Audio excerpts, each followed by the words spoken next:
Praise the Lord. Hallelujah. ఎలాయా అన్నట్టుంది నాకు, గట్టిగా చెప్పాలా. హల్లెలూయా. మంచిది ప్రియారా. మరి శుక్రవారపు ఉపవాస దినమందు అత్యాసక్తితో సమకూడిన మీ అందరికీ ప్రభు అయిన యేసుక్రీస్తు పేరట ప్రేమ వందనాలు తెలియజేస్తున్నాను. బైబిల్ గ్రంథంలో నుంచి ఒక మాటను మూలవాక్యంగా చదువుకుందాం. రూతు గ్రంథము 1వ అధ్యాయము 19వ వచనం నుంచి చదివితే అక్కడ ఇలాగనో రాయబడి ఉంది.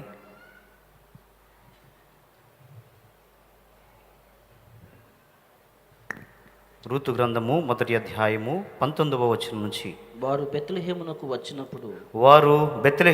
వచ్చినప్పుడు ఆ ఊరి వారందరూ వారి యొద్దకు గుంపుగూడి వచ్చి ఈమె నయోమి గదా అని అనుకునుచుండగా ఆమె సర్వశక్తుడు నాకు చాలా దుఃఖము కలుగు చేసెను కనుక నన్ను నయోమి అనక మారా అనుడి. నేను సమృద్ధి గల దాననే వెళ్ళి తిని యెహోవా నన్ను రిక్తురాలినిగా తిరిగి రాజేసెను. మీరు నన్ను నయోమి అని పిలువనేలా? యెహోవా నా మీద విరుద్ధముగా సాక్ష్యము పలికెను. సర్వశక్తుడు నన్ను బాధపరచును అని వారితో చెప్పెను. చదువు. అట్లు నయోమియు ఆమెతో కూడా మోయాభ్యురాలైన రూతు అను ఆమె కోడలును మోయాబు దేశము నుండి తిరిగి వచ్చిరి. వారిద్దరూ యవల కోత ఆరంభములో బెత్లెహేము చేరిరి. చాలు, తలలో ఉంచండి. చిన్న మాట ప్రార్థన చేసుకుందాం. మహాపరిశుద్ధుడు అయిన తండ్రి, ప్రేమ కలిగినటువంటి మా ప్రభువా, మీకు వందనాలు, కృతజ్ఞతాస్తుతులు, స్తోత్రాలు చెల్లిస్తున్నాం. ఈ ఉదయకాలపు వేళ ఈ ఉపవాస దినమందు అతి ఆసక్తితో నీ పాదాల చెంత మేము నిలిచి ఉన్నాం. నువ్వు మాట్లాడే దేవుడవు గనుక, హృదయ అంతరంగాలు నిలిగినటువంటి నాదుడవు గనుక, చదవబడినటువంటి లేఖన భాగం అందరికీ అర్థమగినట్లుగా సహాయం చేసి పరిశుద్ధాత్మ నడిపింపును మీరు కలిగించండి. అడ్డగిస్తున్న ప్రతి దురాత్మ, అంధకార చక్రశక్తుల ప్రభావమును మీరు బంధించండి. మాట్లాడటానికి నిలిచిన నీ దాసుడు అత్యంత బలహీనుడు. ఆ సంగతిని నువ్వు బాగుగా ఎరిగి ఉన్నావు గనక ఈ బలహీన పాత్రను బలపరిచి నీ మహిమ కొరకు, నీ ప్రజల ఎదుట, నీ సంఘము కొరకు నీ ఆత్మచేత నింపి వాడుకొని మీరు మాత్రమే మహిమ పొందమని యేసుక్రీస్తు సర్వశక్తి కలిగిన నామములో ప్రార్థన చేయుచున్నాం తండ్రి. Amen, amen. Right. Praise the Lord. Hallelujah. మంచిది ప్రియులరా. 66 పుస్తకాల బైబిల్ గ్రంథంలో ప్రతి పుస్తకానికి ఒక పేరు పెట్టబడింది. మనం చూసినప్పుడు కొన్ని పుస్తకాల పేర్లు పురుషుల పేర్ల మీద వ్రాయబడ్డాయి, కొన్ని పుస్తకాల పేర్లు స్త్రీల పేర్ల మీద వ్రాయబడ్డాయి, కొన్ని సంఘానికి రాసినటువంటి పత్రికలుగా వ్రాయబడ్డాయి. అయితే దేవుడు పురుషులకు మాత్రమే ఆధిక్యత ఇచ్చి స్త్రీలను అంటే తక్కువ చేసి లేదా చిన్న చూపు చూసేవాడు కాదు. దేవునికి పక్షపాతము లేదు అన్నది లేఖనం. స్తోత్రం కలుగును గాక. స్త్రీలనైనా పురుషులనైనా ఆయన సమానంగానే అంగీకరించాడు. కాబట్టే బైబిల్ గ్రంథంలో 2 పుస్తకాలు స్త్రీల పేర్ల మీద కూడా రావటానికి దేవుడు కృప చూపాడు. ఆ 2 పేర్లు మీరు ఈజీగానే చెప్పగలుగుతారు. ఏమై ఉండొచ్చు? ఎస్తేరు, రూతు. 2 పుస్తకాలు స్త్రీల పేర్ల మీద వ్రాయబడ్డాయి. అయితే ఎస్తేరు గ్రంథము ఎస్తేరు పేరు మీద వ్రాయబడటం నాకు అంత ఆశ్చర్యంగా ఏమీ అనిపించలేదు. ఎందుకనంటే ఎస్తేరు ఒక యూదురాలు, దేవుని యందలి భయం కలిగి, భక్తి కలిగి, దేవుని బిడ్డల చేత పెంచబడినటువంటి వ్యక్తి గనుక, యూదురాలు గనుక దేవుడు ప్రత్యేకమైనటువంటి జనాంగంగా యూదులను ఏర్పాటు చేసుకున్నాడు గనక ఆమె పేరు మీద ఒక పుస్తకం రాయటం నాకేమంత ఆశ్చర్యంగా అనిపించలేదు. కానీ ఆశ్చర్యం కల్పించేటువంటి విషయం ఏంటిదనంటే రూతు గ్రంథం. స్తోత్రం కలుగును గాక. ఎందుకు అనంటే రూతు ఒక అన్యురాలు. యేసుక్రీస్తు ఎవరో, నిజమైన దేవుడు ఎవరో ఆమెకి తెలీదు. ఒక అన్యురాలని కూడా దేవుడు ప్రేమించి ఆ అన్యురాలు పేరు మీద కూడా ఒక పుస్తకం వచ్చేటట్టు చేయగలడా అనంటే పరిశుద్ధాత్మ దేవుడు అన్యులైనా సరే ధన్యజీవులను చేయగలడు. స్తోత్రం కలుగును గాక. అలాగా అన్యురాలు అయినప్పటికీ ధన్యజీవిగా చరిత్రలో నిలిచినటువంటి స్త్రీలలో రూతు కూడా ఉంది. నేను చదివించినటువంటి ఈ లేఖనాన్ని బట్టి ఆలోచన చేస్తే ఈ మాటలు నయోమి పలుకుతా ఉంది. అంటే ఒక దేవుని బిడ్డ, దేవుని బిడ్డ ఇంకో కొంతమందితో పలుకుతూ ఉంది. ఏమని అని అంటే మరి మనందరికీ తెలుసు, బెత్లెహేంలో కరువు కాలం సంభవించినప్పుడు నయోమి తన భర్తతో పాటు ఎలీమెలెకుతో పాటు తన ఇద్దరు పిల్లలతో పాటు మహ్లోను కిల్యోను అనేటువంటి వారు మొత్తం కలిపి దేవుడు ఉన్నటువంటి ప్రాంతాన్ని, దేవుడు ఆశీర్వదించినటువంటి ప్రాంతాన్ని, దేవుని ప్రజలు నివసించేటువంటి స్థలాన్ని సమస్తాన్ని విడిచిపెట్టి ఏదో సంపాదించుకుందాం, అక్కడికి ఎక్కడికో వెళ్ళి బాగుపడదాం అన్నట్లుగా సమస్తాన్ని విడిచిపెట్టి ఆ శాపగ్రస్తమైనటువంటి జనాంగం దగ్గరికి వాళ్ళు వెళ్ళిపోయారు. మనకు తెలుసు, అక్కడికి పోయిన తర్వాత ఎలీమెలెకు చనిపోయాడు. మరి తిరిగి రాలేదు నయోమి. అక్కడే తన ఇద్దరు పిల్లల్ని పెట్టుకొని తన జీవితాన్ని వెళ్ళదీస్తూ ఉంది. అక్కడే ఆ అన్యజనులతోనే వాళ్ళ పిల్లలకి వివాహాలు జరిగించింది. ఓ 10 సంవత్సరాల తర్వాత వాళ్ళిద్దరి పిల్లలు కూడా చనిపోయారు. కారణం ఏంటో బైబిల్లో రాయబడలేదు, కానీ వాళ్ళిద్దరూ చనిపోయారు. ఒకే ఇంట్లో 3 విధవరాళ్ళుగా మిగిలిపోయినటువంటి పరిస్థితి. అయితే ఒక తగిన సమయం అందు అత్తగారు చెప్పారు, అమ్మ మీరు మీ ఇళ్ళకు వెళ్ళిపోవచ్చు, మీరు వెళ్ళి మీ పుట్టింటికి చేరి అక్కడ మీ తల్లిదండ్రులు ఏదైనా సంబంధం కుదిరిస్తే వివాహం చేసుకొని మీ శేష జీవితాన్ని అక్కడ వెళ్ళదీయచ్చు. నేను వయసు ఉడిగిన దాన్ని, ఇంకా నాకంటూ పెద్దగా ఆశలేం లేవు, నేను ఎక్కడి నుంచి అయితే వచ్చానో మళ్ళీ తిరిగి నేను అక్కడికే వెళ్తాను, నా దేవుని పాదాల చెంత బతుకుతాను అన్నప్పుడు ఒక ఆమె ముద్దు పెట్టి వెళ్ళిపోయింది. మరొక ఆమె మాత్రం నేను అలా వెళ్ళడానికి ఇష్టపడట్లేదు, నేను కూడా నీతో పాటే వస్తాను అని పలికి బెత్లెహేముకు వచ్చినప్పుడు అక్కడ ఉన్నటువంటి ప్రజలు నయోమిని గుర్తుపట్టి వాళ్ళు నయోమిని పిలుస్తూ ఉంటే ఈమె నయోమి గదు అంటుంటే అప్పుడు పలుకుతూ ఉంది, నన్ను నయోమి అని పిలవకండి, నన్ను మారా అని పిలవండి. నయోమి అనేటువంటి మాటకు మధురం అని అర్థం. నన్ను మధురం అని పిలవకండి, నా బ్రతుకంతా చేదైపోయింది. ఎందుకు అంటే నేను సమృద్ధి గలదాననే వెళ్ళి తిని యెహోవా నన్ను రిక్తురాలిగా రాజేశాడు. సర్వశక్తుడు నాకు ఎంతో దుఃఖం కలుగు చేసి నాకు బాధ కలిగించాడు, నా మీద విరుద్ధ సాక్ష్యం పలికాడు అని అక్కడ ఉన్నటువంటి జనాలతో ఈమె చెప్తా ఉంది. ఈ మాటలను బట్టి మనకేమర్థమైంది అని అంటే తన జీవితంలో తను అనుభవించినటువంటి వ్యతిరేకమైన ప్రతికూలమైనటువంటి స్థితిగతులను బట్టి జీవం కలిగిన దేవుని మీద పెదవి విరుస్తుంది నయోమి. దేవుడే నాకు ఇదంతా చేశాడు, నాదేం లేదు, నీ మంచిదాన్నే, నాదేం లేదు, కానీ ఇంత దేవుడే నా బతుకేందో ఇలా తయారు చేశాడు అన్నట్లుగా మాట్లాడుతూ ఉంది.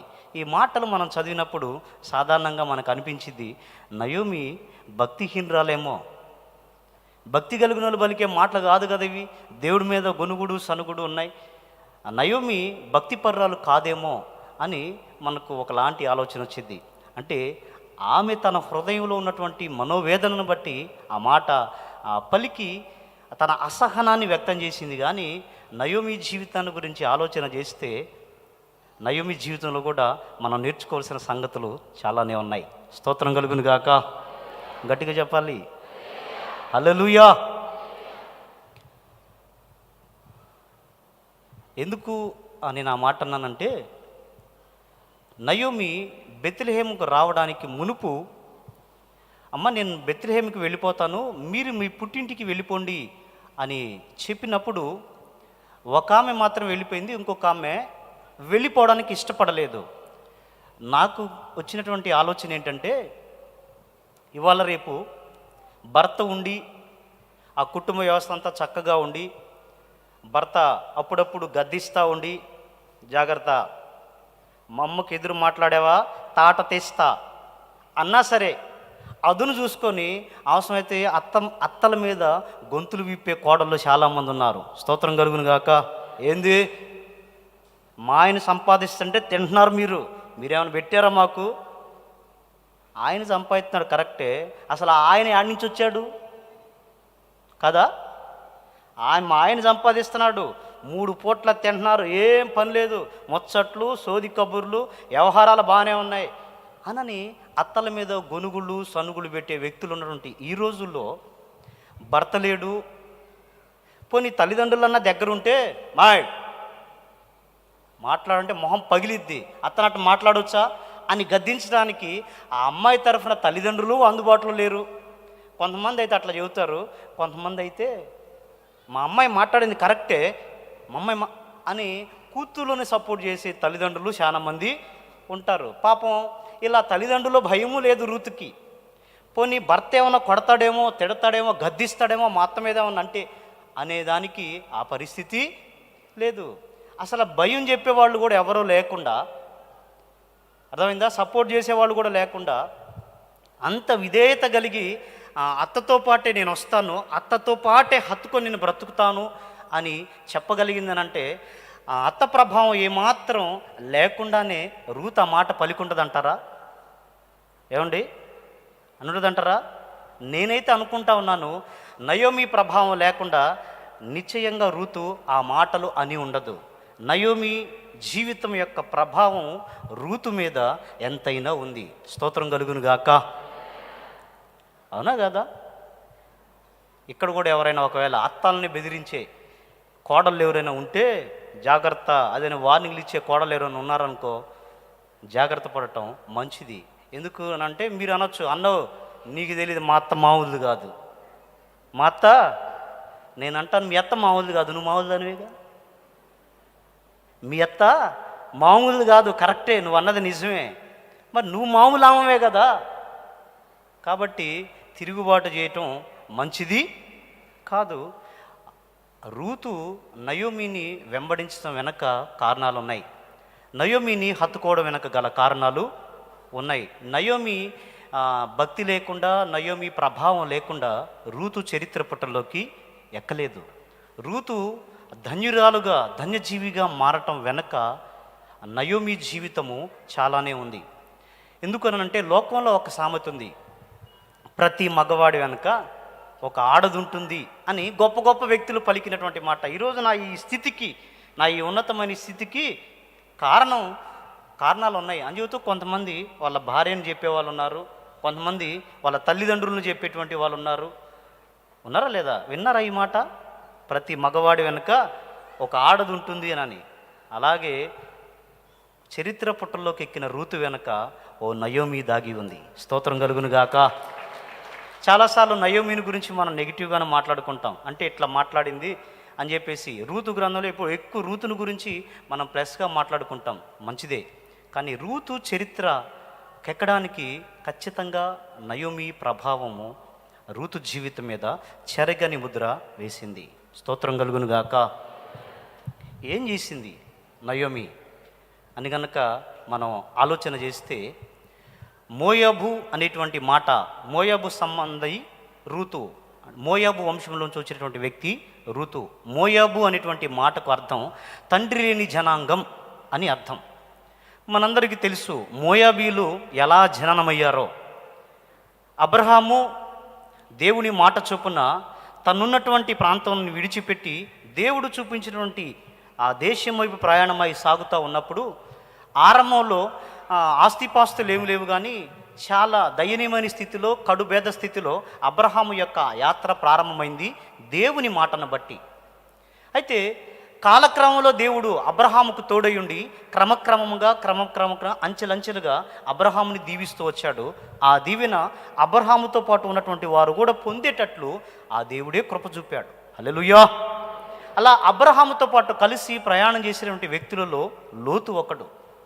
మరి క్రమక్రమంగా వాళ్ళు దీవించబడతా ఉన్నారు కనుక ఒకరోజు అబ్రహాము సంబంధించినటువంటి ఆస్తిపాస్తులు, అంటే అప్పట్లో ఆస్తి పశువులే గనుక అబ్రహాము యొక్క పశువులు మేపటానికి అబ్రహాముకు సంబంధించిన పనివాళ్ళు పొలంలోకి వెళ్ళారు. లోతుకు సంబంధించినటువంటి పశువులు మేపటానికి లోతుకు సంబంధించినటువంటి పశువుల కాపర్లు వెళ్ళారు. పొలంలో పనివారికి మధ్యలో గొడవ జరిగితే ఆ గొడవ కాస్త యజమానుల దగ్గరకు వచ్చింది. అప్పుడు ఆ జరిగినటువంటి గొడవని బట్టి ఆలోచన చేసి అబ్రహాం ఇలా అన్నాడు, అయ్యా ఈ పని వాళ్ళు ఇలా గొడవ పడతా ఉన్నారు, వాళ్ళ గొడవలు మన దగ్గరకు వచ్చి మనం గొడవ పడటం మంచిది కాదు. దగ్గరగా ఉండి మనం దూరం అయ్యేదానికన్నా దూరంగా ఉండి అప్పుడప్పుడు కలుసుకుంటూ దగ్గర అవటం నీకు నాకు మంచిది.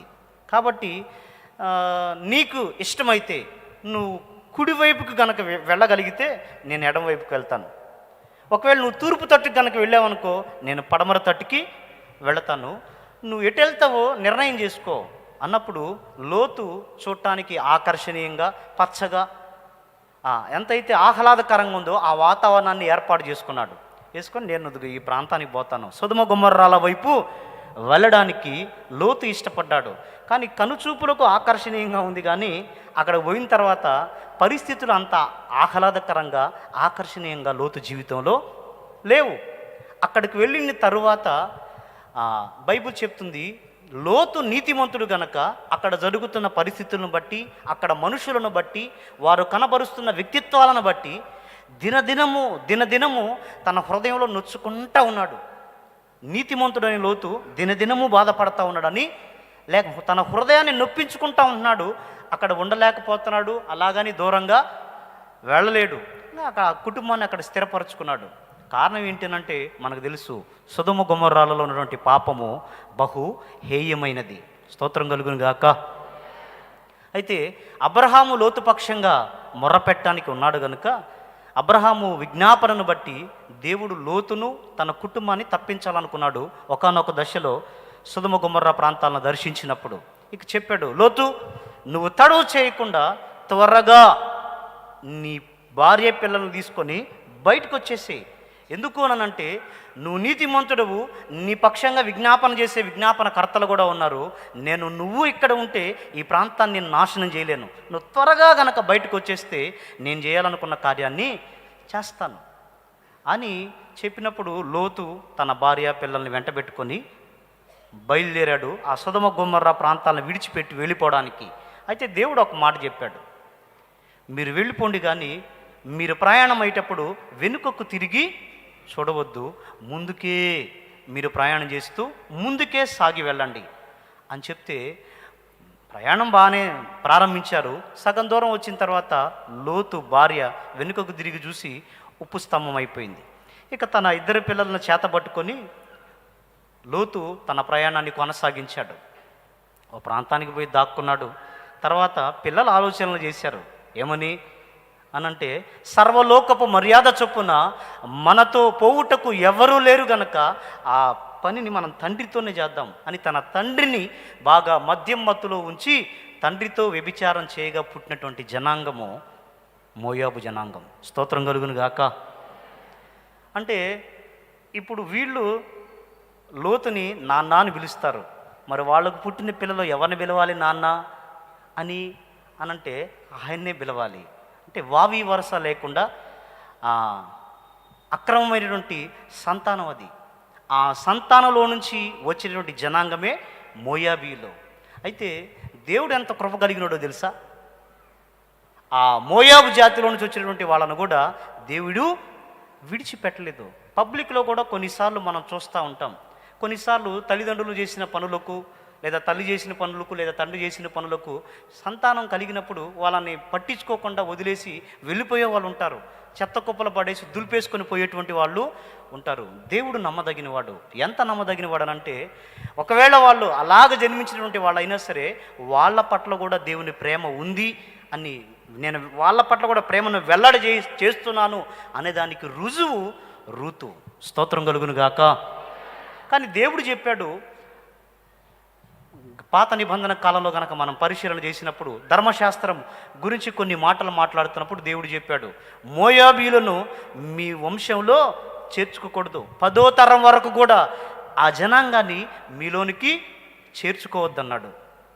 మరి చేర్చుకోవద్దు అని చెప్పిన అదే దేవుడు రూతుకు అవకాశం ఇచ్చాడు. ఎందుకు అనంటే, క్రొత్త నిబంధనలో పేతురు పలికాడు ఆ మాట, ప్రతి జనములోనూ ఆయనకు భయపడి నీతిగా నడుచుకొని వానిని ఆయన కనికరించును. స్తోత్రం కలుగును గాక. అర్థమైందా? పాత నిబంధనలు ఇంకా భక్తులు ఉన్నారు. బిలాము కూడా అన్యుడే, కానీ బిలామును కూడా శ్రేష్టమైన భక్తి చేయటానికి, అయ్యా నువ్వు నిజమైన దేవుడు అని, సృష్టికర్తవని నేను ఎరిగి ఉన్నాను, నువ్వే నిజమైన దేవుడు అని బిలాము దేవుని హత్తుకున్నప్పుడు దేవుడు బిలామును కూడా అంగీకరించాడు. వాస్తవానికి బిలాము అన్యుడే, కానీ ప్రతి జనములో ఆయనకు భయపడి నీతిగా నడుచుకునే వాళ్ళని దేవుడు అంగీకరిస్తాడు. ఈ రూతు జీవితాన్ని చూసినప్పుడు వాస్తవంగా మోయాబీలు లెక్కలోంచి తుడిపి పెట్టబడినటువంటి వాళ్ళు అసలు దేవుని జనాంగంలో కలవటానికి అవకాశం లేదు.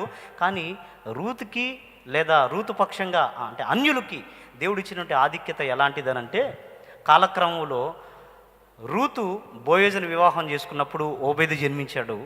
ఓబేదు యెషయిని కంటే యెషయి దావీదుని కంటే దావీదు సొలొమోన్ని అన్నాడు కదా.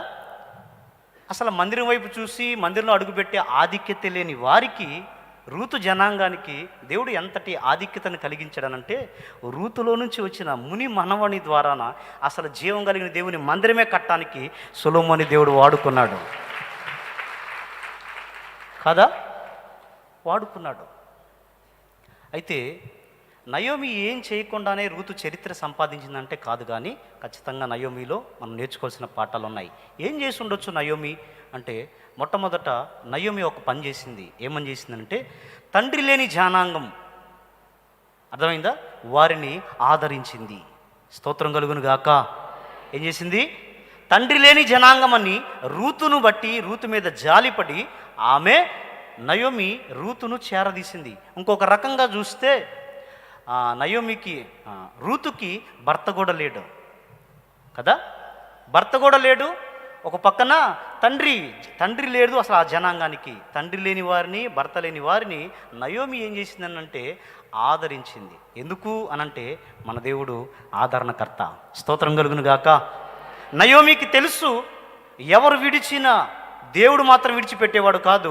దేవుడు ఆదరణకర్త గనుక, దేవుని బిడ్డగా నేనున్నాను కనుక, నిశ్చయంగా నా యొద్దకు ఉన్నటువంటి ఈ తండ్రి లేని జనాంగమైన రూతును, భర్త లేనటువంటి స్థితిలో ఉన్నటువంటి ఈ రూతును నేను ఖచ్చితంగా ఆదరించాలి అని ఎరిగి, ఆదరించుట ద్వారా చరిత్ర పుటల్లో స్థానం సంపాదించడానికి మొదటి మెట్టు నయోమినే రూతు కొరకు ఏర్పాటు చేసింది. స్తోత్రం కలుగును గాక.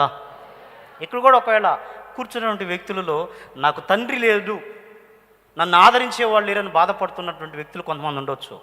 లేదా నాకు భర్త లేడు, నన్ను ఆదరించేవాళ్ళు ఎవరు, నా ఆలన పాలన చూసేవాళ్ళు ఎవరు లేరు అని బాధపడేవాళ్ళు ఉండొచ్చు. ఒకవేళ కొంతమందికి భర్త ఉన్నా, తండ్రి తల్లి ఉన్నా ఆదరించే పరిస్థితి కాదన్నానని దుఃఖపడేవాళ్ళు ఉండొచ్చు. నేను చెప్పనా, ఎవరైనా నిన్ను వదిలిపెట్టొచ్చేమో కానీ ఆదరణకర్త అయిన దేవుడు నిన్ను ఎన్నటికీ విడిచిపెట్టడు.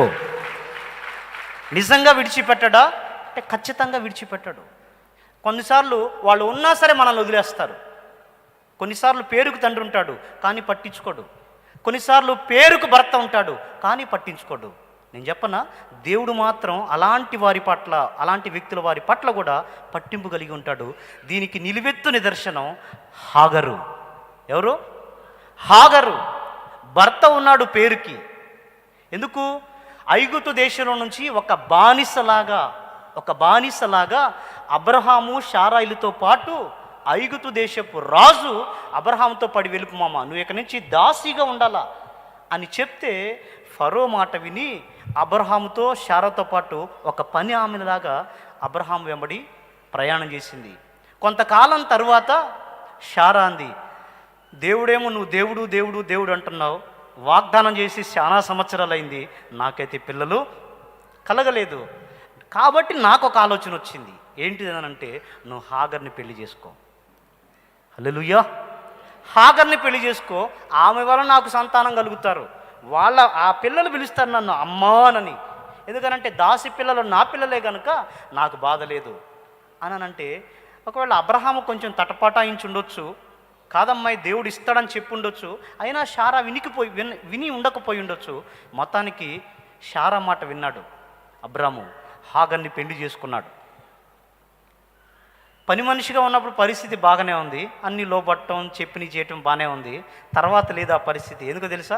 నీకెంత హక్కు ఉందో నాకు కూడా అంతే హక్కు ఉంది. నీకు ఎంత వాటాదారువో నేను కూడా అంతే వాటాదారుని. అవసరమైతే ఇద్దరం కలిసి చేసుకుందాం. నువ్వు అంట్లు కడిగితే నేను అన్నం వండుతా, అంతేగాని అన్నం వండటం అంట్లు కట్టడం రెండు నేను చేయను. అర్థమైందా? నువ్వు బట్టలు ఉతికేవనుకో నేను ఆరేస్తా, అంతేగాని బట్టలు నేనే ఉతకాలా అన్నీ ఆరాలంటే కుదరదు. ఎందుకంటే నీకెంత హక్కు ఉందో నాకు కూడా అంతే హక్కు ఉంది. నీకు ఎవరు భర్తో నాకు కూడా ఆయనే భర్త. నువ్వు చెప్పి నేను చేయను. అరే మొన్నటిదాకా బాగానే విన్నావు కదమ్మా, అప్పుడు పని మనిషిని, ఇప్పుడు అబ్రహాముకు భార్యని. అందో ఏం సంగతో తెలియదు. మొత్తానికి ఆడవాళ్ళు గొడవలు ఇయే కదా, అన్నా కదా. ఒకవేళ తోడి కోడళ్ళు ఉన్నా, లేకపోతే ఇంట్లో 2-3 ఆడవాళ్ళు ఉన్నా ఖచ్చితంగా గొడవ ఇదే. రోజు నేనే కడగాలి అంట్లు, పొర్రపాటును కూడా చెయ్యి అట్ట ఇయ్యదుగా అని అంట్లుగాడ తన్నుకునేవాళ్ళు, తిట్టుకునేవాళ్ళు, షర్ట్లు బకలు కొట్టుకునేవాళ్ళు చాలామంది ఉంటారు. మరి అలాంటి గొడవలు ఏమన్నా హాగర్కి శారాకు వచ్చినాయి తెలియదు, కానీ మొత్తానికి హాగర్ను బట్టి శారా మనస్సు గాయపడింది. మళ్ళా ఒకరోజు సంతానం శారా ఆశించినట్లే హాగర్కి సంతానం కలిగింది. అయితే శారాకి నానాటికి తృణీకారాలు ఎక్కువయ్యాయి. ఆ తృణీకారాల బాధను తట్టుకోలేక మళ్ళా వచ్చేసింది అబ్రహాం దగ్గరికి.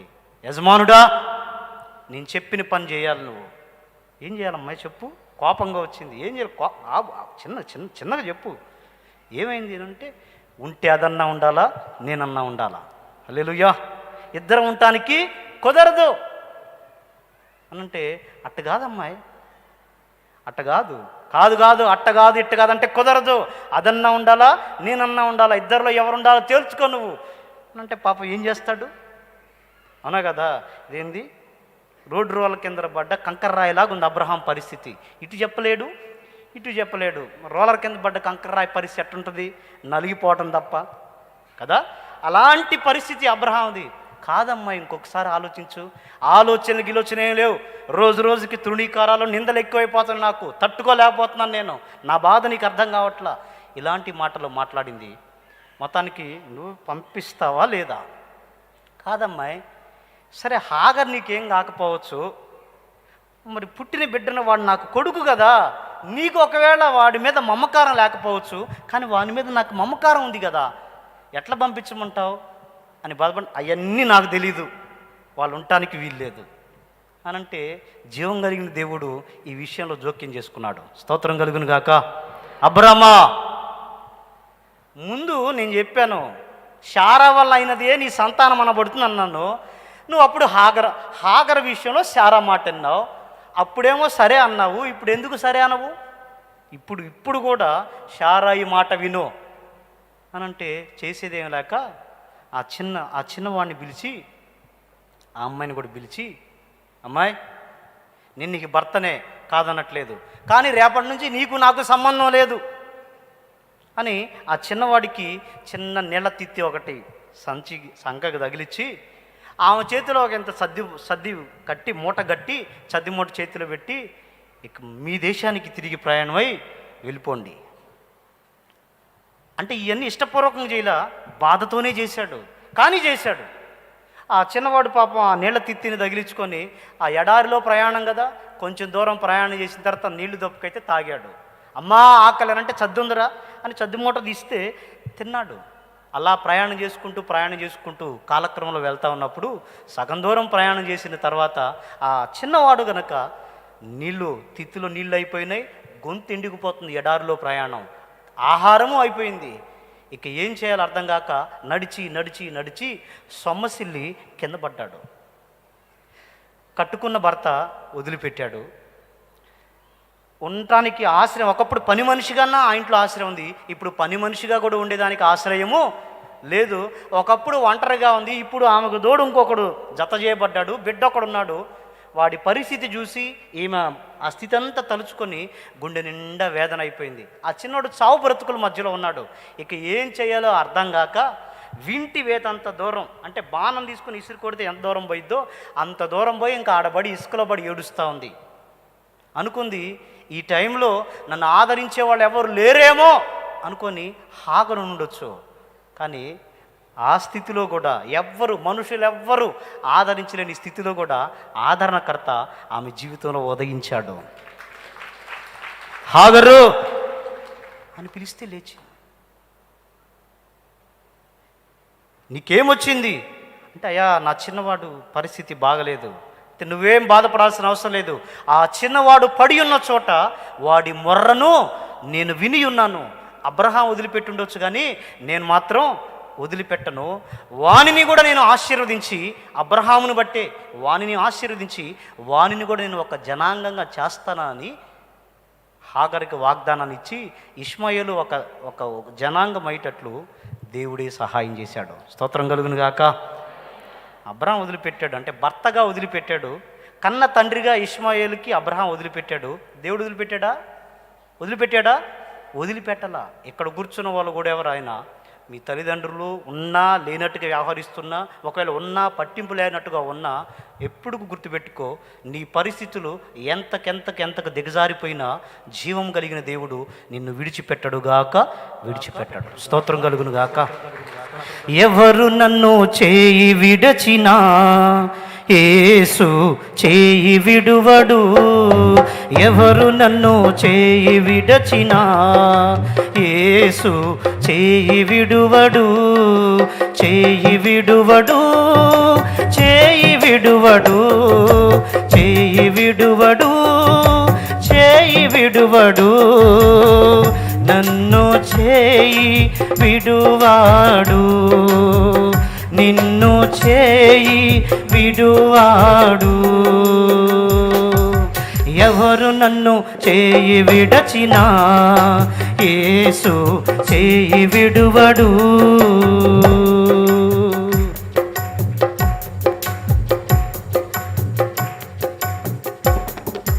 తల్లి ఆయనే, తండ్రి ఆయనే, తల్లి ఆయనే, తండ్రి ఆయనే.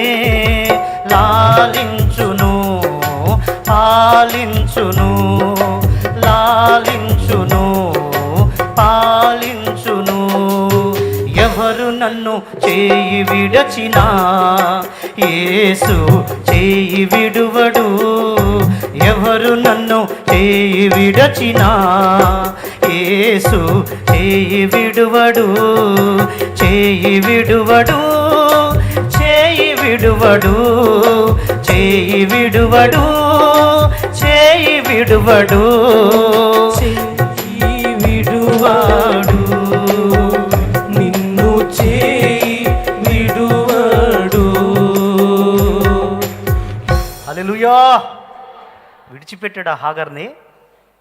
ఇష్మాయేలుకి తండ్రి విడిచిపెట్టాడు, హాగర్కి భర్త విడిచిపెట్టాడు, కానీ జీవం కలిగిన దేవుడు విడిచిపెట్టలా. అన్యురాలైన హాగర పట్లే అంత దయ కనపరిచిన దేవుడు నిన్ను మర్చిపోతాడా?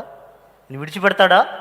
పొర్రపాటును కూడా విడిచిపెట్టడు. ఎందుకనంటే ఆయన పేరే ఆదరణకర్త.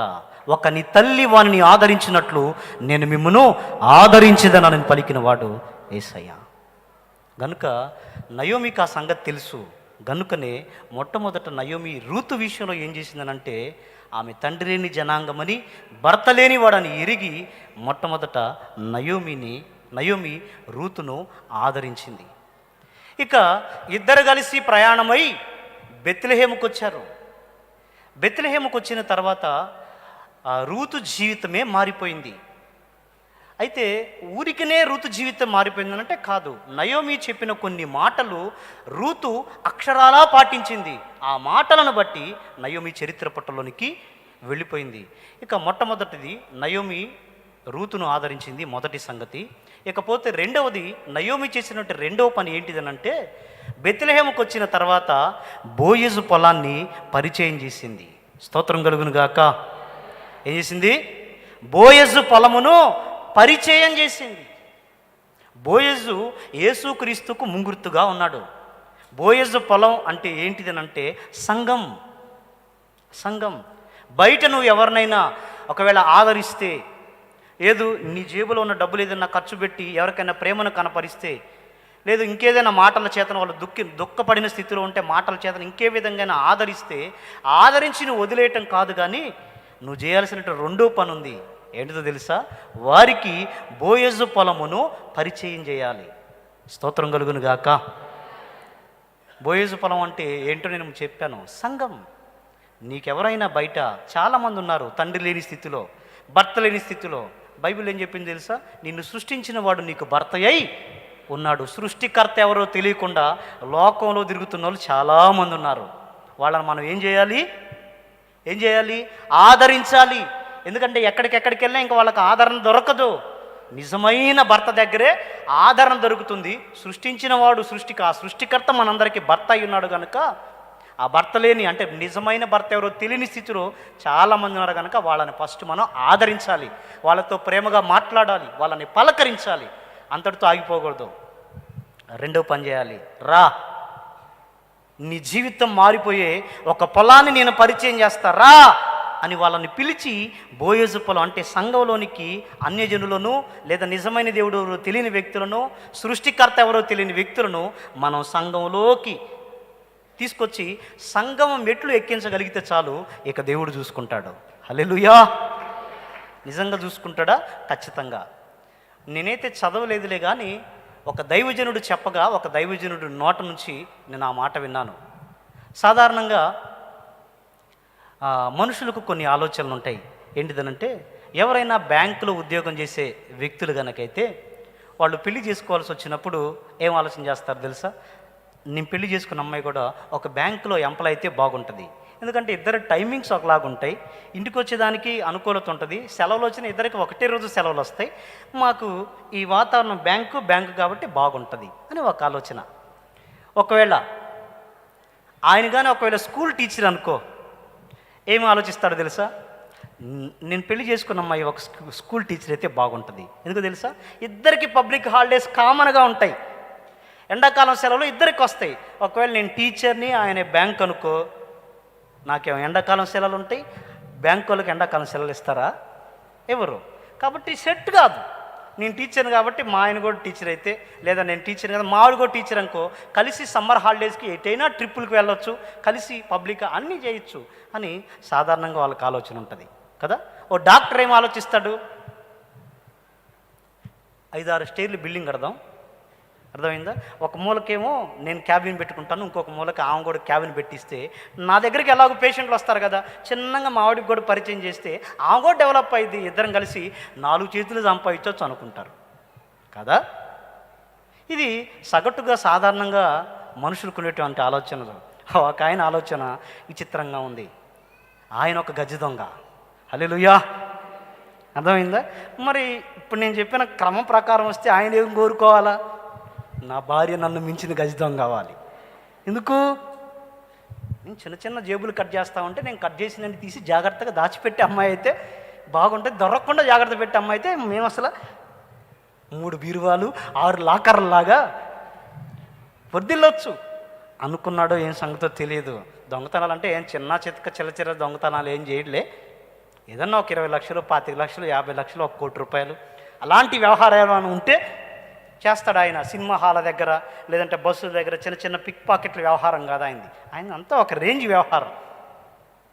ఆయన కూడా పెళ్లి చేసుకోవాలి అని ఆలోచన కలిగినప్పుడు ఆచి తూచి అడుగులేసి ఎక్కడ చేసుకోవాలి, ఎలా చేసుకోవాలని ఆలోచించి ఆయన కూడా ఒక పేరు మోసిన దొంగను చేసుకున్నాడు. హల్లెలూయా. ఎందుకు? ఇద్దరు కలిసి దొంగతనాలు చేసుకోవచ్చు. తన భార్య మీద ఆయనకి ఎంత నమ్మకమో, నా భార్య ఎక్కడా పట్టుబడదు, దొంగతనానికి వెళ్ళిందనంటే పని చేసుకొని వచ్చిద్ది, ఎవరికి పట్టుబట్టం ఇలాంటి ఉండవు అనని ఆయనకి నమ్మకం. ఒకవేళ ఎప్పుడన్నా పోలీసులు పట్టుకున్నారు లేదా ఎవరన్నా కాపు కాసి వాళ్ళని నిర్బంధించారని తెలిసినా చింతపడాడంట ఆయన. ఎందుకంటే నా భార్యకి తెలుసు ఎట్లా తప్పించుకొని రావాలో, తప్పించుకొని వస్తుందిగా అని అమ్ము పట్టబడిందంట అని కంగారు పడే వ్యక్తిత్వం కాదా అయింది, నిర్భయంగా ఉంటాడు. అయితే ఇలాగా వాళ్ళ జీవితం క్రమక్రమంగా సాగుతూ ఉంది. కొన్ని సంవత్సరాల తర్వాత వాళ్ళు ఇంకా చిన్న చిన్న వ్యాపారాలు అవి కూడా చేస్తూ ఉంటారు. ఒకసారి కాపుసారా అంటారు కదా, ఆ కాపుసారా కాసే దగ్గర తన భార్య ఆమెతో పాటు ఉన్నటువంటి కొంతమంది ముఠాతో పట్టబడింది. కానీ ఆయనకి భయం అనిపించలా, ఎందుకనంటే వచ్చిదిలే సాయంత్రానికి ఎట్టకొట్ట ఇంటికి చేరుతుంది అనేది ఆయన నమ్మకం. కానీ పట్టబడింది, ఆ రోజు ఇంటికి రాలేదు, అయినా ఆయనకి కంగారు లేదు, వచ్చిదిలే ఇయ్యాలి కాబట్టి రేపు వచ్చింది అని. ఆమెతో పాటు కొంతమంది వ్యక్తులు ఉన్నారట. అయితే ఎన్నోసార్లు అలా పట్టబడ్డారు, తప్పించుకొని వచ్చారు, కానీ అప్పుడు మాత్రం తప్పించుకొని రావడానికి వాళ్ళకి వీలు కలగలేదు. ఎందుకంటే ఒక స్పెషల్ ఆఫీసర్ వాళ్ళని ఇంటరాగేషన్ చేయడానికి ఏర్పరచబడ్డాడు. అది కూడా అందులో కూడా ఆయన భక్తి కలిగినటువంటి ఒక క్రైస్తవుడు. స్తోత్రం కలుగును గాక. చాలామంది పోలీసులను వాళ్ళు ఎదిరించారు. కొన్నిసార్లు వాళ్ళ దగ్గర నుండి చిన్న చిన్న ఆయుధాలను ఉపయోగించి ఎన్నోసార్లు పోలీసుల చేతులు కోసి తప్పించుకున్నారు, రకరకాలు చేశారు. కానీ ఆయన విషయంలో ఎందుకో లాగు చేయలేకపోయారు.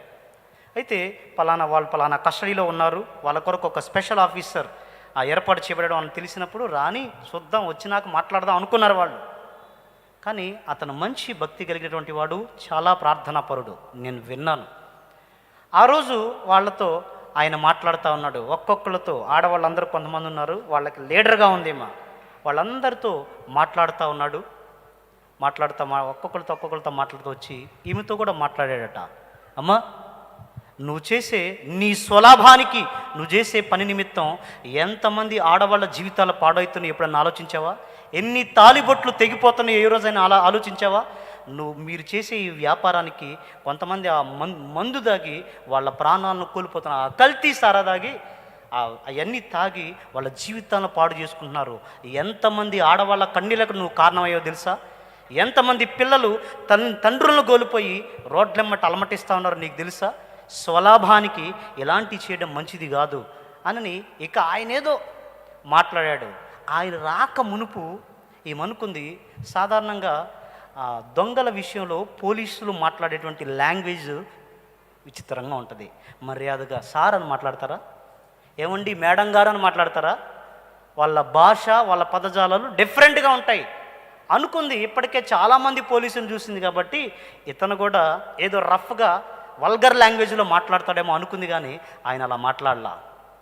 ఆయన చాలా పద్ధతిగా మామూలుగా స్నేహితులను కలిసినప్పుడైతే ఎలాగ మాట్లాడతాడో, బాగా పరిచయం ఉన్న వ్యక్తులతో ఎలాగైతే మాట్లాడతాడో, పోలీస్ డ్రెస్సు ఒంటి మీద ఉన్నా సరే నేను ఒక పోలీస్ ఆఫీసర్ అన్నట్లుగా కాకుండా ఒక సాధారణమైనటువంటి వ్యక్తిలాగానే ఆమెతో మాట్లాడుతూ ఈయన కొద్దిసేపు మాట్లాడుతూ ఉండేసరికి ఏం జరిగిందో తెలీదు.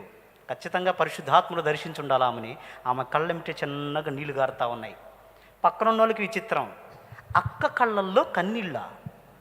ఇంతవరకు మనం చరిత్రలో చూడలేదే, అక్క కళ్ళలో నుంచి కన్నీళ్లు గారుతున్నాయి అనుకున్నారు వాళ్ళు. తర్వాత మీరు మీ బతుకుల్ని మార్చుకోండి అదని చెప్పి ఆయన చెప్పి, తర్వాత వాళ్ళు మీరు కనుక నిజంగా మారు మనసు పొంది ఇంతటితో ఆ జీవితాన్ని వదిలేస్తామంటే మీరు ఎలాగైనా బయటపడేదానికి నేను మీకు అవకాశం కల్పిస్తాను. ఎందుకనంటే దిద్దుకునే అవకాశం ఇవ్వాలి కాబట్టి నేను మీకు దిద్దుకునే అవకాశాలు ఇస్తాను, మీరు మారండి అదని చెప్పేసి ఆయన మాట్లాడిన తర్వాత ఆమె ఇక ఆ తప్పుడు జీవితంలో కొనసాగడానికి ఇష్టపడలేదు, తన జీవితాన్ని మార్చుకోవడానికి ఇష్టపడింది. మరి కారణాలు ఏమో తెలియదు, కానీ మొత్తానికి ఆమె జైల్లో నుంచి రిలీజ్ అయింది. ఇంటికి వచ్చేసరికి భర్త మందుకు పెట్టుకొని గ్లాసులు పెట్టుకొని ఫుల్గా తాగుతూ ఉన్నాడు. ఆమె చూడంగానే నన్ను అనుకున్నా వస్తావని, వచ్చేసావా అని అంటే ఇంకా భర్తతో ఏం మాట్లాడలేదు. ఆమె నేరుగా వెళ్ళిపోయింది ఇంట్లోకి. సరే ఏమో చాలా రోజుల తర్వాత ఒకవేళ అక్కడ ఏదన్నా ఇబ్బందికరమైన పరిస్థితిని బట్టి ఒకవేళ వెళ్ళిపోయిందేమోలే అనుకున్నాడు. మళ్ళీ రెండో రోజు ఆదివారం వచ్చింది. ఆదివారం వస్తే బైబిల్ చేతబట్టుకుంది. బైబిల్ చేతబట్టి చర్చికి వెళ్ళడం మొదలుపెట్టింది. చూస్తూ ఉన్నాడు. వాళ్ళ పుట్టింటి తరఫున వాళ్ళకి ఫోన్ చేశారట. వాళ్ళు కూడా చాలా మంచి క్రైస్తవులు. ఎందుకనంటే దొంగతనాలకు వెళ్ళేటప్పుడు ప్రార్థన చేసుకోకుండా వెళ్ళరు. అర్థమైందా? ప్రార్థన చేసుకొని, అయ్యా మమ్మల్ని ఎక్కడ చిక్కించొద్దు, ఎవరికి దొరకొద్దు, ఏ పోలీసులు మమ్మల్ని పట్టుకోవద్దు అని ప్రార్థన చేసుకొని వెళ్తారు పాపం. రే మీ అక్క ఏంటో విచిత్రంగా వ్యవహరిస్తూ ఉంది, ఎన్నడూ లేనిది ఏదో బైబిల్ చేతబట్టి చర్చికని బయలుదేరింది అదని చెబితే వాళ్ళు పుట్టింటారు, మేము వచ్చి మాట్లాడతాంగా అని అన్నారు. ఆమె చర్చికి వెళ్ళింది, మళ్ళా తిరిగి ఇంటికి వచ్చింది. ఇంకేం మాటలు, పెద్దగా మాటలేం లేవు. ఇంటికి వచ్చింది, మౌనంగా ఏదో తన పని తానేది చేసుకుంటా విచిత్రమైనటువంటి వైఖరి తనలో గమనిస్తూ ఉన్నాడు. 4-5 రోజులు గడిచాయి. మళ్ళా నెక్స్ట్ ఆదివారం వచ్చింది. మళ్ళా ప్రార్థనకి బయలుదేరడానికి బైబిల్ చేత పట్టుకొని ఇంక బయలుదేరి వెళ్ళిపోతూ ఉంటే 10 రోజుల నుంచి చూస్తున్నా, మాట లేదు, ఉలుకు పలుకు లేవు, గత జీవితపు వ్యవహారం ఏది లేదు, నీ ఇష్టం వచ్చినట్టు చేస్తూ ఉన్నావు, ఉంటే లెక్కలేదా అదని చెప్పేసి తాగిన మత్తులోనే తాగుతూనే ఉండి అంతున ఎగిరి తంతే అని అనుకున్నాడు. ఎక్కడదంతే అంత దూరం పోయి పడిద్దానని. ఆంబళ్ళ ఆయన పోయి పడ్డాడు. తన్నింది ఎవరు? ఆం కాదు, తన్నింది ఆయనే. కానీ మళ్ళీ అంత దూరం పోయి పడ్డాడు. కరెంటు షాక్ తగిలిన కాకిలాగా లేచాడు. ఏం జరిగింది నాకు అనుకుంటా. ఆమె నన్ను కొట్టావు, నీ కాళ్ళు ఇరిగిపోను, నీ చేతులు ఇరిగిపోను, ఇట్లాంటి డైలాగులు ఏం చెప్పలా. చెప్పిందట, నువ్వు కూడా అవకాశం ఉంటే చర్చికి రావచ్చు కదా, చర్చికి వెళ్దాం పదా అని అడిగితే ఆమె పూర్తి వ్యక్తిత్వం మార్పు, ఆ మాటలు అవన్నీ ఇంత తన్నినా, నేను కాలుతో తన్నినా నేను ఎగిరిపడ్డాను ఏంటి అని ఆయన ఆలోచనలో పడి ఆమెతో పాటు కలిసి చర్చి మెట్లెక్కాడు. బోయజు పొలాన్ని అతని భార్య పరిచయం చేసింది అతనికి. ఇంకా సంఘంలోకి వచ్చాడు, ఆరాధన జరుగుతూ ఉంది, అందరూ కళ్ళు మూసుకొని పాటలు పాడుతూ దేవుణ్ణి స్తుతిస్తూ కీర్తిస్తూ ఉన్నారు. పాష గారు కూడా పాట పాడుతూ తన్మయంతో పాడుతూ ఉన్నారు. ఆయన కూడా వచ్చాడు, అందరికి వెళ్ళి చూస్తున్నాడు. ఏం అర్థం కాదా, ఎందుకంటే ఎప్పుడు చర్చికి వెళ్ళినా పరిస్థితి కాదు. సన్నిధిలో నిలబడ్డాడు. సరే అందరు కళ్ళు మూసుకున్నారు కదా, భార్య చెప్పింది కళ్ళు మూసుకో. కళ్ళు మూసుకున్నాడు. ఆ కళ్ళు మూసుకుని వీళ్ళందరూ ఆరాధిస్తూ ఉన్నప్పుడు ఆరాధనలో ఒక దేవుని దూత ఈయన దగ్గరకు వచ్చి ఈయన నోటికి బాగా కాలుతున్నటువంటి ఒక నిప్పు కణికను అలా తగిలించినట్టుగా అయిపోయింది.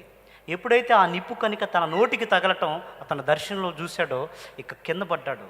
కింద పడి అయ్యో అయ్యో అన్నాడు. యెషయా అరిచినట్లు అపవిత్రమైన పెదవులు కలిగిన వాడను అని ఎలాగైతే యెషయా ఏడ్చాడో అలాగా తన పాపాలన్నీ ఒప్పుకొని ఏడవటం మొదలుపెట్టాడు. ఒక్కొక్కటి చెబుతూ ఉంటే అక్కడ ఉన్న జనాలు ఆయన చేసిన క్రియలు వినలేకపోయారట. అంత ఘోరమైన చర్యలు చేశాడు. అవన్నీ చర్చిలో ఒప్పుకున్నాడు. తర్వాత ఆయన లేచిన తర్వాత పాస్టర్ అతనితో మాట్లాడి దేవుని గురించి, సత్యాన్ని గురించినటువంటి సువార్త చెప్తే తర్వాత అతను రక్షించబడ్డాడు. కాలక్రమంలో దైవజనుడయ్యాడు. ఆంధ్ర రాష్ట్రంలోనూ ఇతర దేశాల్లో కూడా వాడబడి ఇటీవల కాలంలోనే ఆయన నిద్రించాడు. స్తోత్రం కలుగును గాక. శోధన వేదన బాధలు గల్గిన, శోధన వేదన బాధలు గల్గిన, నే పాడేదా శాంతి గీతం, నే పాడేదా శాంతి గీతం. హల్లెలూయా ఆమేన్, హల్లెలూయా ఆమేన్, హల్లెలూయా ఆమేన్, హల్లెలూయా హల్లెలూయా ఆమేన్, హల్లెలూయా ఆమేన్, హల్లెలూయా ఆమేన్, హల్లెలూయా. యేసయ్యా యేసయ్యా నీ నామగానం నే పాడేదా జీవితాంతం. యేసయ్యా యేసయ్యా నీ నామగానం నే పాడేదా జీవితాంతం. హల్లెలూయా. ఈ పాట రాసింది ఆయనే. స్టువర్ట్పురం సుధాకర్ గారు అని బాపట్లకు సమీపంలో ఆయన మారు మనసు పొంది స్టువర్ట్పురానికి చెందినటువంటి వ్యక్తి. గతంలో భయంకరమైనటువంటి గజ దొంగగా జీవించి స్టువర్ట్పుర ప్రాంతంలో దైవజనులు ప్రార్థన చేస్తూ ఉన్నారు. అనేకులు ఆ ప్రాంతం యొక్క మార్పు కొరకు ఎలుగెత్తి దేవుని సన్నిధిలో విజ్ఞాపన చేస్తూ ఉన్నారు. కనుక వారి విజ్ఞాపనల ఫలితంగా దేవుడు ఆ వ్యక్తిని దర్శించాడు. ఎలాగా అనంటే భార్య బోయజు పొలాన్ని పరిచయం చేయడం ద్వారా ఆశ్చర్యకరంగా తన జీవితం మార్చబడి గొప్ప దైవజనుడయ్యాడు. చప్పట్లు కొట్టి ప్రభుని మహింపరచుదాం.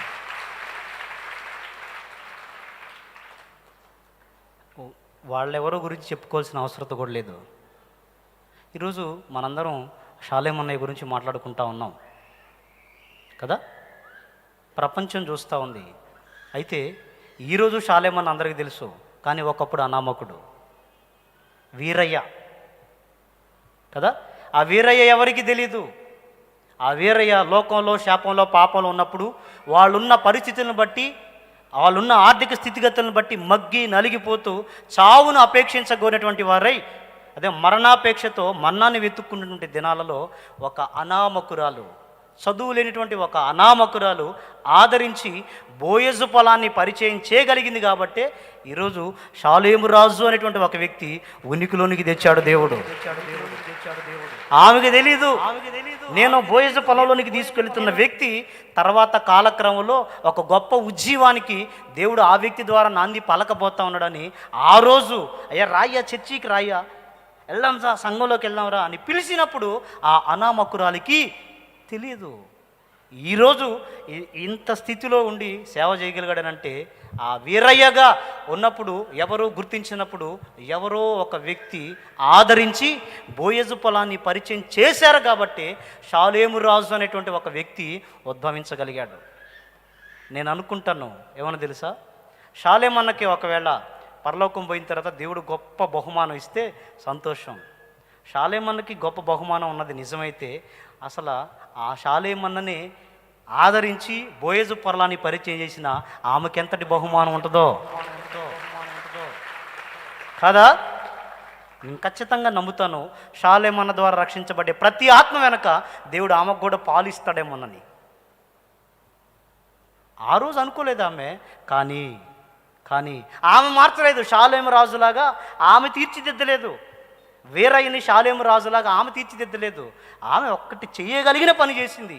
ఏంటనంటే బోయజు పొలాన్ని పరిచయం చేసింది. అయ్యా చర్చికి వెళదాం రా, నీ పరిస్థితులు నీ స్థితిగతులన్నీ మార్చగలిగిన ఆయన ఒక ఆయన ఉన్నాడు, రా వెళదాం రా అని పిలిచి సంఘాన్ని పరిచయం చేసింది. కాబట్టే దేవుడు కృప చూపాడు, ఆయన రక్షణ పొందాడు. కాబట్టే నువ్వు నేను ఇక్కడ ఉన్నటువంటి వాళ్ళు చాలామంది రక్షణ పొందగలిగాం. స్తోత్రం కలుగును గాక కదా. నాకెందుకులే, నేను ఎందుకు ఆయన్ని బోయజు పొలాన్ని పరిచయం చేయాలి అని ఆమె అనుకున్నట్టయితే ఈరోజు షాలేమన్న ఉండేవాడో లేదో చెప్పలేము. ఒకవేళ బండారు వీరయ్యగానే కొనసాగుతూ ఉండేవాడేమో. కానీ బోయజు పొలాన్ని పరిచయం చేయటం ద్వారా, సంఘపు మెట్లు ఎక్కడం ద్వారా దేవుడు ఒక గొప్ప ఉద్యమం రావటానికి దైవజనులు వాడుకున్నాడు. హల్లెలూయా కదా. కాబట్టి మనం ఏం చేయాలి అనంటే, లోకంలో చాలామంది తండ్రి లేని జనాంగం ఉన్నారు, భర్తను కోల్పోయిన వ్యక్తులు ఉన్నారు. నిజమైన భర్త ఎవరో తెలియక లోకంలో రకరకాల వ్యసనాల్లో పట్టబడి అలమటిస్తున్న వాళ్ళు ఉన్నారు. వాళ్ళని ఆదరించాలి. తదుపరి వాళ్ళకి బోయజు పొలాన్ని పరిచయం చేయాలి. ఇది రెండవ సంగతి.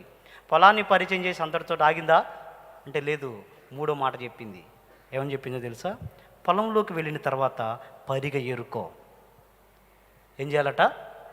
పరిగను ఏరుకో. పరిగె మాత్రమే ఏరుకోమని ఎందుకు చెప్పింది తెలుసా?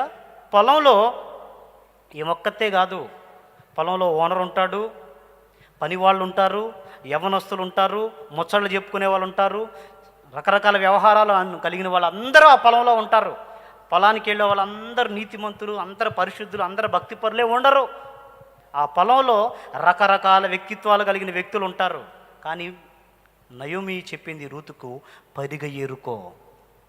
ముచ్చట్లు పెట్టుకోవద్దు అక్కడ పోయిన వాళ్ళతో, లేదు వాళ్ళతో సహవాసాలు ఏర్పాటు చేసుకోవద్దు, అక్కడ పోయి లేనిపోని స్నేహాలు నేర్చుకోవద్దు. నువ్వు వెళ్ళిన పని చేసుకోనరా. ఎందుకు వెళ్తున్నావో తెలుసా? పొలంలోనికి నీకు నాకు జీవాన్ని ఇచ్చేది, మన ఇద్దరికి బ్రతుకుకు ఆధారమైంది పరిగనే. ఆ పరిగ నువ్వు ఏరుకొని వచ్చావు అనుకో, దాని ద్వారా మన ఇద్దరం పోషించబడతాం. గనుక ఆ పరిగను ఏరుకోమని నయోమి రూతుకు చెప్పింది. స్తోత్రం కలుగును గాక. పరిగ ఆత్మీయ పరిభాషలో తీసుకుంటే వాక్యం. సంఘంలోకి వచ్చినప్పుడు మనం ప్రాముఖ్యంగా చేయాల్సిన పని ఏంటిదో తెలుసా? వాళ్ళు ఎట్టున్నారు, వీళ్ళు ఎట్ట చేస్తున్నారు. కొంతమంది భూతద్దాలు వేయటానికే వస్తారు. ఏ కొద్దిగా పరిచారకుల దగ్గర లేకపోతే కూర్చున్న జనాల దగ్గర ఇంకెవరి దగ్గర కొద్దిపాటి లోపం కనపడింది అనుకో, మీరేదో పెద్ద అనుకుంటున్నారు కానీ ఆ చర్చిలో తెలిసేది ఇట్ట జరిగిద్ది, ఆ చర్చిలో అట్ట జరిగిద్ది అని చెప్పేసి పరిగ ఏరుకోరు. పరిగను పక్కన పెట్టి సుత్తే వ్యవహారాలను ఏరుకునే వాళ్ళు చాలామంది ఉన్నారు. స్తోత్రం కలుగును గాక.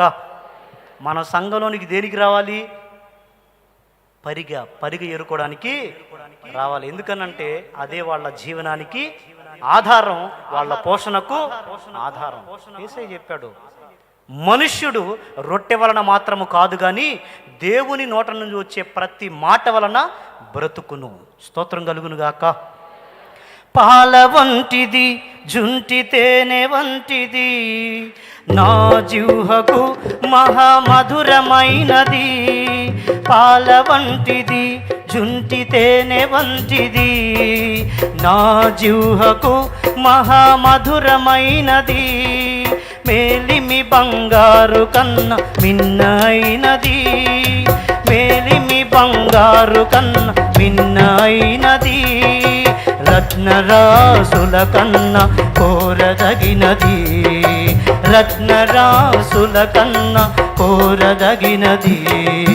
నీ వాక్యమే నన్ను బ్రతికించెను, బాధలలో నెమ్మదినిచెను. నీ వాక్యమే నన్ను బ్రతికించెను, బాధలలో నెమ్మదినిచెను. కృపాశక్తి దయా సత్య సంపూర్ణుడా, వాక్యమై ఉన్న యేసు వందనమయ్యా. కృపాశక్తి దయా సత్య సంపూర్ణుడా, వాక్యమై ఉన్న యేసు వందనమయ్యా. నీ వాక్యమే నన్ను బ్రతికించెను, బాధలలో నెమ్మదినిచెను. నీ వాక్యమే నన్ను బ్రతికించెను, బాధలలో నెమ్మదినిచెను.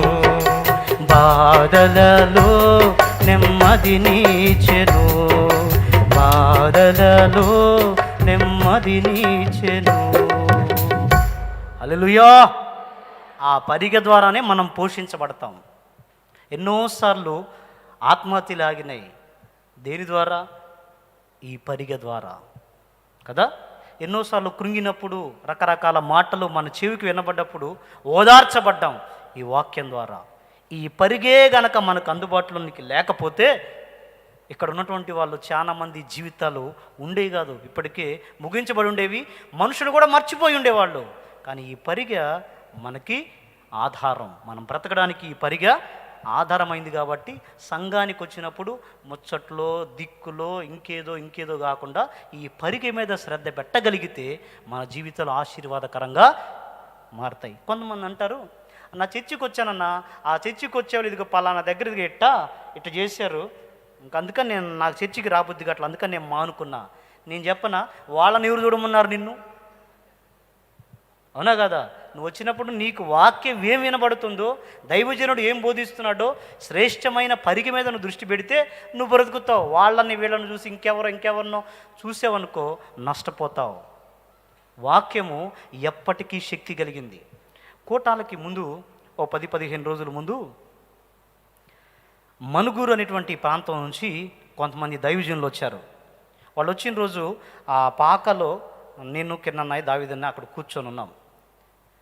వాళ్ళు మా దగ్గరికి వచ్చారు. వచ్చి అన్న ఇట్లా దైవజనులు కలవాలి అని అంటే, కొంచెం టైం పడుతుంది, మీరు కూర్చోండి, టిఫిన్ చేశారా అది అని చెప్పేసి అడిగి ఒక టీ అయి తెప్పేసి తాగి కూర్చున్నారు. చెప్పి మీరు ఎక్కడి నుంచి వచ్చారు, ఏంటి, ఎక్కడ ఉంటారు, ఎలా అని అంటే వాళ్ళు చెప్తా ఉన్నారయ్యా, మాది ఇట్లా మనుగురు, మేము ఇట్లా అన్యజనులలో నుంచి దేవుణ్ణి ఎరిగి రక్షించబడ్డాం అదని చెప్పేసి ఇంకా వాళ్ళ పరిస్థితులన్నీ చెప్తా వచ్చారు. వాళ్ళు ముగ్గురు వచ్చారు. అయితే వాళ్ళతో దైవజనుడితో పాటు ఒక 2 సహకారులు ఉన్నారు. అయితే ఆ దైవజనుడు గతంలో విగ్రహారాధికుడుగా ఉన్నాడు.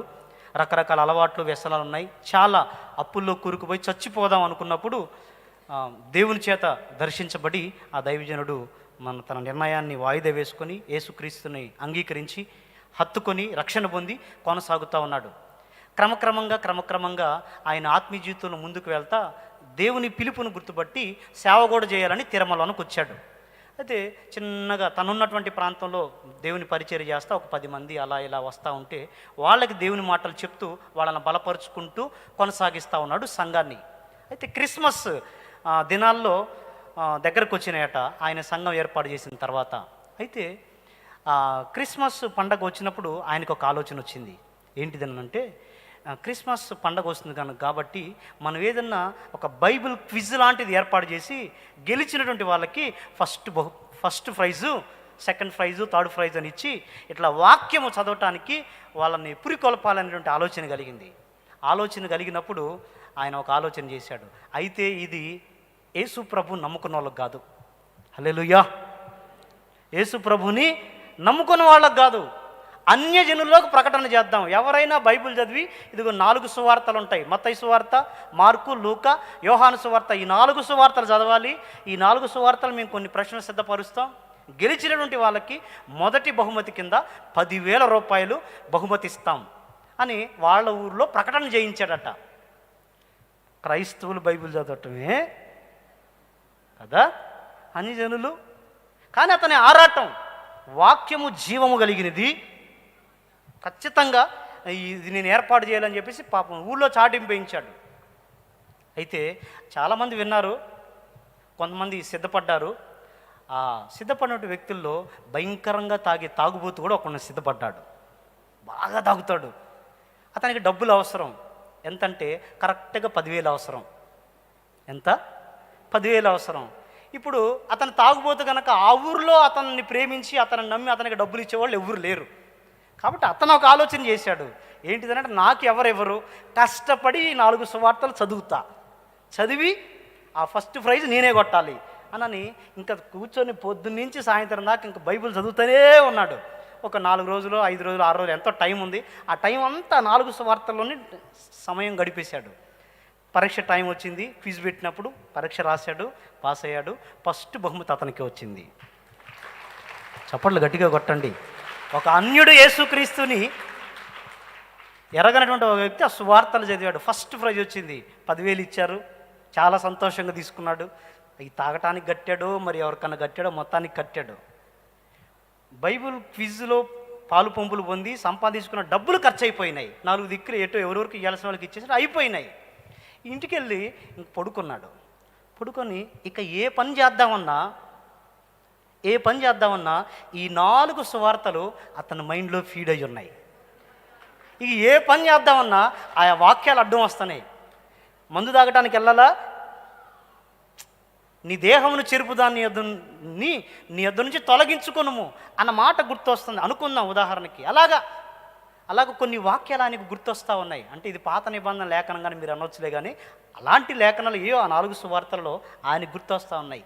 ఇక ఏ పని చేద్దామన్నా అడుగడుగున ఆ మాటలు అతని హృదయంలో, మైండ్లో ఉన్నాయి కనుక అవి బావట్లా. అర్థమైందా? ఇక పాపం చేయలేకపోయాడు. ఇంకా లోకంలోకి, శాపంలోకి వెళ్ళలేకపోయాడు. ఇక వచ్చి, అయ్యా నాకు అర్థమైంది, ఈ 4 సువార్తలు చదివిన తర్వాత యేసు ప్రభు లాంటి నీతిమంతుడు, అంత పరిశుద్ధుడు, అంత నిష్టగా బ్రతికిన వాడు ఇంకొకడు లేడు. ఆ యేసు నాకు కావాలి, బాప్తిస్మం ఇవ్వు. అర్థమైందా? పెట్టింది ఎందుకు, అతను వచ్చింది దేనికి? వచ్చిన పని ఏదో అయిపోయింది, డబ్బులు కూడా ఖర్చు అయిపోయినాయి, కానీ వాక్యం మాత్రం నిలిచే ఉంది. ఆ వాక్యము అతనిని పట్టుకుంది. ఈరోజు ఆ దైవజనుడికి అతడు నమ్మకమైన సహకారి. చప్పలు కొట్టి ప్రభువును మహింపరచుదాం. అవునా కదా? కాబట్టి ఏం చేయాలి మనం? ఏం చేయాలి? వేరే వ్యవహారాలు ఏమన్నా చూసి అది అట్లా పొంది, ఇది ఇట్లా పొంది, ఇది తేడా అది తేడా అనుకోవాలా? లేదు. మనం వచ్చిన ఉద్దేశం ఏదైతే ఉందో పరిగె ఏరుకోవడం, ఆ పరిగెని ఏరుకునే పనిలోనే ఉండాలా. ఆ పరిగె రూతుకే కాదు, నయోమికి కూడా పోషణ. దేవుని వాక్యాన్ని చేత పట్టుకున్నటువంటి వాడు బ్రతకటం కాదు, అనేకులను బ్రతికించగలుగుతాడు. హల్లెలూయా. ఒకవేళ లోక సంబంధమైన పని ఇంకేదైనా పని చేసుకుంటే నువ్వు బ్రతుకుతావు, అర్థమైందా? లేదా నీ కుటుంబాన్ని బ్రతికించగలుగుతావు. కానీ ఈ వాక్యం అనే పరిగెని ఏరుకున్నవాడు ప్రపంచంలో ఎక్కడైనా, ఏ దేశంలో అయినా, ఏ మతస్థునైనా, ఏ కులస్థునైనా, ఎవరినైనా బ్రతికించగలడు. అంతటి శక్తి కలిగినది ఈ వాక్యం. నయోమి చెప్పింది రూతుకి, అమ్మా పొలంలోనికి వెళ్ళి వేరే వ్యవహారాల మీద దృష్టి పెట్టద్దు, పరిగ మీద దృష్టి పెట్టు. ఆ పరిగను కొన్నిసార్లు సంఘంలో మనకు నచ్చని వ్యవహారాలు కూడా జరుగుతుంటాయి, నచ్చని పనులు జరుగుతుంటాయి, అవన్నీ మనకు అనవసరం. మనం ఏం ఎరుకోవాలో అది ఎరుకున్నట్లు దృష్టి కనుక నిలపగలిగితే చెప్పనా, తర్వాత చరిత్రలో నిలిచేది నువ్వే. హల్లెలూయా. రూతు నయోమి ఏదైతే చెప్పిందో చెప్పిన పని చెప్పినట్టు చేసింది. ఇకపోతే 4వ మాట కూడా చెప్పింది నయోమి రూతుకు. ఏం చెప్పింది తెలుసా? పరిగె ఏరుకుంటున్నావు, వస్తున్నావు, బాగానే ఉంది. అయితే ఆ పరిగె ఏరుకుంటున్నాను కదా, నా పోషణ నడుస్తుంది కదా అని అంతటితో ఆగొద్దు. ఎవరి పొలంలోకి అయితే వెళ్ళావో ఆ బోయజుతో సహవాసం ఏర్పాటు చేసుకో. స్తోత్రం కలుగును గాక. బోయజుతో పరిచయం ఏర్పాటు చేసుకో. ఎందుకు అనంటే, నేను నీ విశ్రాంతిని గురించి ఆలోచించగలిగిన దానను కదా. ఇవన్నీ నేను ఎందుకు చెబుతున్నాను తెలుసా? నీ విశ్రాంతి కొరకు చెబుతున్నాను. రూతు, నీ విశ్రాంతిని గురించి ఆలోచించాల్సిన బాధ్యత నాకుంది. గనుక చెప్తున్నాను, ఇవన్నీ ఫాలో అని చెప్పింది. బైబిల్ కూడా చెప్తుంది, మనకు విశ్రాంతిని ఇచ్చేది ఎవరు? యేసయ్య. ప్రయాసపడి భారం మోసుకున్న సమస్త జనులారా నా యొద్దకు రండి, నేను మీకు విశ్రాంతిని కలుగజేస్తున్నాను. నయోమి చెప్పింది, నీ విశ్రాంతిని గురించి ఆలోచించాల్సిన బాధ్యత నాకుందమ్మా, అందుకని నీ మాటలు చెప్తున్నాను. నువ్వు ఏం చెయ్యి అని అంటే, బోయజుతో పరిచయం ఏర్పాటు చేసుకో. ఏదో ఆ పరిగె దొరుకుతుంది, ఆ పరిగెరుకొని ఇంకొచ్చేసి అంతటితో ఉండొద్దు, బోయజుతో పరిచయం ఏర్పాటు చేసుకోమని చెప్పింది. చెప్పనా, మనం సంఘంలోకి వచ్చిన తర్వాత కొన్నిసార్లు మనుషులతో మనకు పరిచయాలు ఏర్పడతాయి, మంచిదే. కొన్నిసార్లు నువ్వు తరచుగా కలుస్తా అట్లా ఇట్లా ఉండటం వలన దైవజనుడితో పరిచయాలు ఏర్పడతాయి, మంచిదే.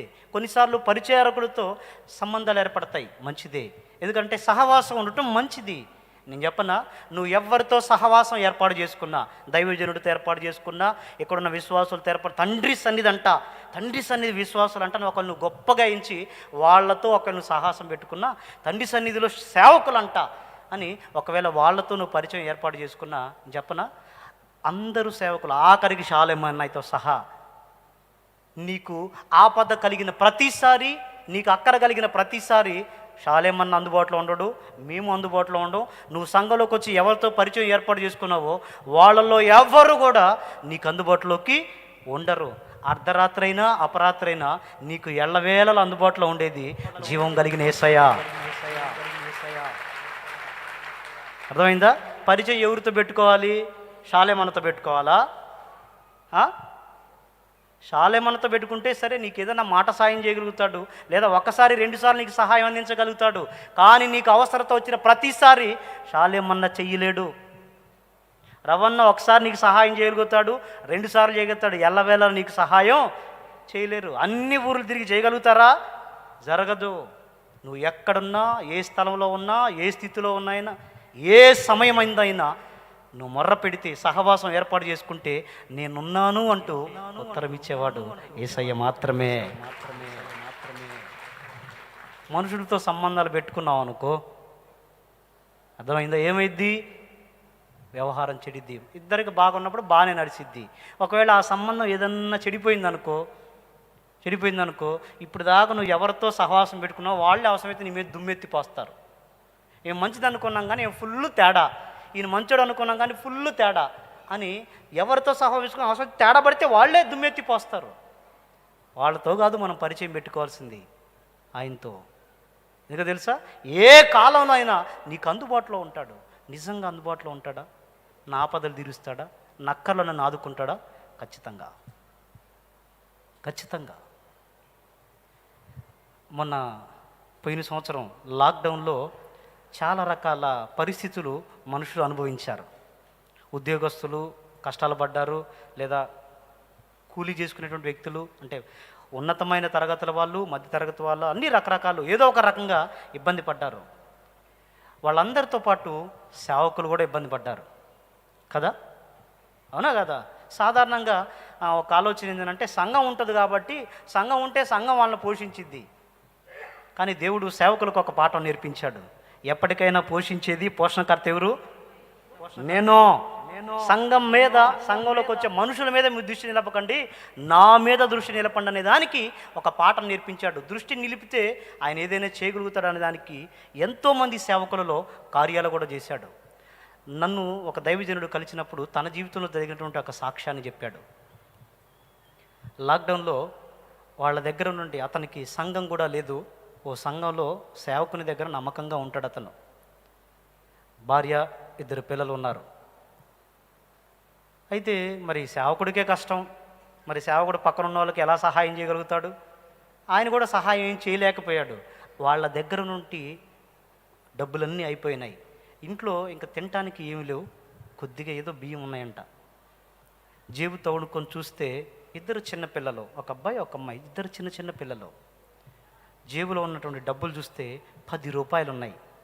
10 రూపాయలతోటి వాళ్ళ జీవనం సాగాలి. ఈ కనీసం కూరకు కూడా రావు, ఏం చేయాలి అని ఆలోచన చేసినప్పుడు, పాప పాలు తాగే పాప, చిన్న పాప, ఆ పాపకు పాలు పట్టించాలి. ఈ 10 రూపాయలు పెట్టి కొంటే, పాలు ప్యాకెట్ కొంటే పాప ఒక్కతే అవుతుంది, మరి మా సంగతి ఏంది అని ఆలోచన చేసి కూర తెచ్చుకోలేము ఎట్లా అని ఆలోచన చేసినప్పుడు ఆ 10 రూపాయలు పెట్టి ఆలోచన చేసి షాప్కి వెళ్ళి 2 కోడిగుడ్లు తెచ్చాడంట ఆయన. 2 కోడిగుడ్లు తెచ్చాడు. తెచ్చి ఉన్న అన్నం ఏదో ఉందన్నావు కదా, ఆ అన్నాన్ని వేసి ఈ 2 గుడ్లు పగలగొట్టి వేసామనుకో కూరతో నిమిత్తం లేకుండా ఫ్రైడ్ రైస్ లాగా తినేసేయచ్చు. కాబట్టి వండమ్మాయి అని చెప్పేసి పాప ఆ 2 గుడ్లు తెచ్చి ఆ అమ్మాయికి ఇచ్చాడు. ఆ అమ్మాయి వండటానికి సిద్ధపడ్డప్పుడు ఆ అమ్మాయి చేతిలో నుంచి జారి ఒక గుడ్డు పగిలిపోయింది. ఇక ఉంది ఒకటే గుడ్డు, నేలపాలు అయిపోయింది ఒక గుడ్డు, ఇక ఉన్నది ఒకటే గుడ్డు. సరే ఏదో ఉప్పు కారం ఏదో వాళ్ళ దగ్గర ఉన్నది, ఆ ఒక్క గుడ్డు వేసి దాన్ని అట్ట ఇట్టటి తిప్పి దాన్నే వాళ్ళిద్దరు తిన్నారు. ఒక గుడ్డు ఎంతమందికి కలిసిద్దండి అన్నంలోకి? అవునా కదా? అంతటి దయనీయమైన పరిస్థితులు అనుభవించినటువంటి సేవకులు ఉన్నారు. ఇక అది తిన్నారు. తిని ఆ పాపకు కూడా అన్నమే తినిపించారు. తినిపించిన తర్వాత రాత్రి ఇప్పటికి పిల్లలు ఒకవేళ రాత్రిపూట అన్నం పెట్టినా మధ్యరాత్రి లేదా తెల్లవారు గట్ల ఏదో ఒక టైంలో ఖచ్చితంగా పాలు అడుగుతారు, పాలు తాగే పిల్లలు. కాబట్టి ఆ దైవజనుడు ఆ పసి పాప మీద చేతులుంచి ప్రార్థన చేసేటట, దేవా ఈ పసిదానికి పాలు పట్టించేదానికి నాకు స్థితి లేదు, నువ్వు 2 పనులు చేయగలవు, డబ్బులైనా ఇవ్వగలుగుతావు లేదా ఈ పసిదానికి ఆకలి కాకుండా అయినా చేయగలుగుతావు, సహాయం చేయ్యా అని ప్రార్థన చేసి ఆ పాల డబ్బాలో నీళ్లు పోసి ఆ నీళ్ళ డబ్బాని ఆ పాప నోట్లో పెడితే ఆ పాప ఆ నీళ్లు తాగి పడుకుంది. తర్వాత సాక్ష్యం ఇచ్చాడు, అన్నా ప్రతిరోజు పాల కోసం ఏడ్చిది కానీ అదేందో తెలీదు, ఆ రోజు తెల్లవారి పొద్దున్న దాకా అస్సలు కన్ను కూడా తెరవకుండా తెల్లారిన దాకా నిద్రపోయింది. తెల్లారిందాక నిద్రపోయింది. తెల్లారి నిద్ర లేచిన తర్వాత నాకు ఒక ఆలోచన వచ్చింది, దేవా అతను బాగా చదువుకున్నాడు, ఉన్నతమైన చదువును చదివినాడు, కానీ దేవుని పిలుపుని బట్టి సేవలోకి వచ్చాడు. ఉద్యోగం ఏమీ లేకుండా నా దేవునికి నా జీవితాన్ని అంకితం చేసుకుంటున్నానని దేవుని మీద ఆధారపడి సేవలోకి వచ్చాడు. అతను సంఘం ఏమి లేదు, సువార్థికుడుగా ఉన్నాడు. ప్రార్థన చేయటం మొదలుపెట్టాడు, ప్రభువా నాకు సంఘం లేదు, ఇప్పటిదాకా నన్ను పోషించిన వాడవు నువ్వే, లాక్డౌన్ అయినా ఏ డౌన్ అయినా నా పోషణకర్తవు నువ్వే, కాబట్టి నేను ఇంకెవరి మీద ఆధారపడలా, నీ మీదే ఆధారపడుతున్నాను, కృపతో నన్ను జ్ఞాపకం చేసుకో అని చెప్పేసి 3 దినాలు ఉపవాసం ఉండి ప్రార్థన చేయడానికి సిద్ధపడ్డాడట. పొద్దున్నుంచి సాయంత్రం దాకా. ఇంకా పాపం వాళ్ళ ఇంట్లో తినటానికి కూడా ఏమి లేవు. ఇక మోకరించి సాయంత్రం దాకా ప్రార్థన చేయటం మొదలు పెడితే కరెక్ట్గా 3 గంటల దాకా ప్రార్థన చేశానన్నా. 3 గంటలప్పుడు ఒకళ్ళ తర్వాత ఒకళ్ళు 3 వ్యక్తులు ఫోన్ చేశారు. ఫోన్ చేసి ఎక్కడున్నావు అని చెప్పేసి అడిగితే నేను ఇలాగా అని చెప్పాను. తర్వాత ఆ 3 వ్యక్తులతో దేవుడు మాట్లాడితే రూపాయి కూడా ఈరోజు పొద్దున నా జేబులో కానీ నా అకౌంట్లో కానీ ఎక్కడ ఇంట్లో అలమారులు ఎత్తినా కానీ ఎక్కడ కూడా రూపాయి బిల్ల లేదు. కానీ ప్రార్థన చేసి ఆ సర్వోన్నతుడైన దేవుణ్ణి సంధించినప్పుడు మధ్యాహ్నం 3 గంటల తర్వాత చూసుకుంటే 14,000 రూపాయలు నాకు వచ్చేటట్టు చేశాడని చెప్పాడు. నా ప్రార్థనలు ఆలకించువాడవు, నా మనవులకు చెవియొగ్గెదవు. నా ప్రార్థనలు ఆలకించువాడవు, నా మనవులకు చెవియొగ్గెదవు. అంతులేనిదయ్యా నీ అనురాగము, అంతులేనిదయ్యా నీ అనురాగము. అమరం అతి మధురం నీ దివ్య స్నేహము, అమరం అతి మధురం నీ దివ్య స్నేహము. అందుకొనుము దేవా ఆరాధన, నా దీన స్తుతి నివేదన. అందుకొనుము దేవా ఆరాధన, ఆరాధన, ఆరాధన, ఆరాధన, ఆరాధన, ఆరాధన, ఆరాధన. అందుకొనుము దేవా ఆరాధన, అందుకొనుము దేవా ఆరాధన. హల్లెలూయా. ఆయనకి ఒకవేళ పాస్టర్ గారితో పరిచయం ఉండుండొచ్చు, ఆ సంఘానికి వచ్చే విశ్వాసులతో సంబంధం ఉండుండొచ్చు, లేదా పాస్టర్ గారికి దగ్గరలో ఉండే పరిచారకులతో కూడా సంబంధం ఉండొచ్చు. కానీ ఎవ్వరు లాక్డౌన్లో అతన్ని ఆదుకోలేదు. ఎవరు అనంటే జీవం కలిగిన దేవుడు అతన్ని పోషించాడు కదా. సంఘానికి వచ్చిన తర్వాత మనం పరిచయం పెట్టుకోవాల్సింది, సహవాసం ఏర్పాటు చేసుకోవాల్సింది బోయజు. ఎవరు? పరమ బోయజు అయిన యేసు క్రీస్తుతో. హల్లెలూయా. మనుషులు నమ్ముకున్నాడు సిగ్గుపడతాడు, ఇంక దేన్ని నమ్ముకున్నాడు అనేది సిగ్గుపడతాడు. కానీ యేసయ్యను నమ్ముకున్నవాడు ఎన్నటికీ ఎన్నటికీ ఎన్నటికీ సిగ్గుపడడు. కాబట్టి మీకు ప్రేమతో చెప్పేటువంటి మాట, నయోమి రూతుజీ చెప్పినటువంటి మాట, బోయజుతో పరిచయం ఏర్పాటు చేసుకోమ్మా. పరిచయం చేసుకుని ఆగమని చెప్పిందా? లేదు. తర్వాత ఇంకొక మాట చెప్పింది. ఏమైనా తెలుసా? ఈ రాత్రి కాలపు వేళ బోయజు తన కళ్ళములో ఎవలు తూర్పారా పట్టించబోచున్నాడు. కాబట్టి నేను నీకు ఒక పని చెప్తా, ఆ పని చేయి. ఏం చేస్తావు తెలుసా? ఆయన కాళ్ళ దగ్గరకు వెళ్ళి అతని దుప్పటిని మీద కప్పుకోమని చెప్పింది. స్తోత్రం కలుగును గాక. ఏం చెప్పింది? దుప్పటిని మీద కప్పుకోమని చెప్పింది. అమ్మ పొలంలోకి బొమ్మ, పరిగెరుకొమ్మ, రామ్మ, బాగా తినమ్మా, ఇద్దరం పోషించబడదామా అని చెప్పలా. ఆ మాటలతో పాటు ఇంకొక మాట చెప్పింది, ఆ బోయజు దుప్పటిని మీద కప్పుకో. చాలామంది చర్చికి వస్తారు, పోతారు. వస్తా పోతా మాత్రమే ఉండటం కాదు. నువ్వు సంఘంలోనికి వస్తే బోయజుతో నువ్వు పరిచయం ఏర్పాటు చేసుకుంటే నువ్వు చేయాల్సిన ఇంకొక పని ఉంది. ఏదో తెలుసా? ఆ పరమ బోయజు అంటే యేసుక్రీస్తు ఇచ్చే రక్షణ వస్త్రాన్ని మీద కప్పుకోవాల్సి ఉంది. హల్లెలూయా. ఏం చేయాలి? మీద కప్పు. పొలంలోకి పోతున్నాను, పొలం బాగానే ఉంది, పరిగె కూడా బాగుంది, ఏరుకుంటున్నాను, వస్తున్నాను అంటే కుదరదు. వీటన్నింటితో పాటు రక్షణ వస్త్రాన్ని కూడా కప్పుకోవాలి. ఇక్కడ కూర్చున్న వాళ్ళలో ఇంకా ఎవరైనా వరకు చర్చికి వస్తాం, పోదాం, వరకు చూద్దాం అనుకోకుండా రక్షణ పొందిన వాళ్ళు ఉన్నారు, సంతోషం. ఒకవేళ ఎవరైనా రక్షణ పొందని స్థితిలో ఇక్కడ ఉంటే నువ్వు చర్చికి వచ్చిపోతే మాత్రం సరిపోదు. నువ్వు ఇంకో చేయాల్సిన పని ఇంకొకటి ఉంది. ఆ పరమ బోయి ఇచ్చేటువంటి రక్షణ వస్త్రాన్ని కప్పుకుంటే, మరి రాత్రిపూట పొలంలో చలి ఉంటుంది కదా, ఆ చలి ఆగాలంటే బోయేసు దుప్పటిని ఋతు కప్పుకోవాలి కదా. మనకు కూడా ఒక పరిస్థితి, ఒక శ్రమ రాబోతూ ఉంది. ఏంటిది?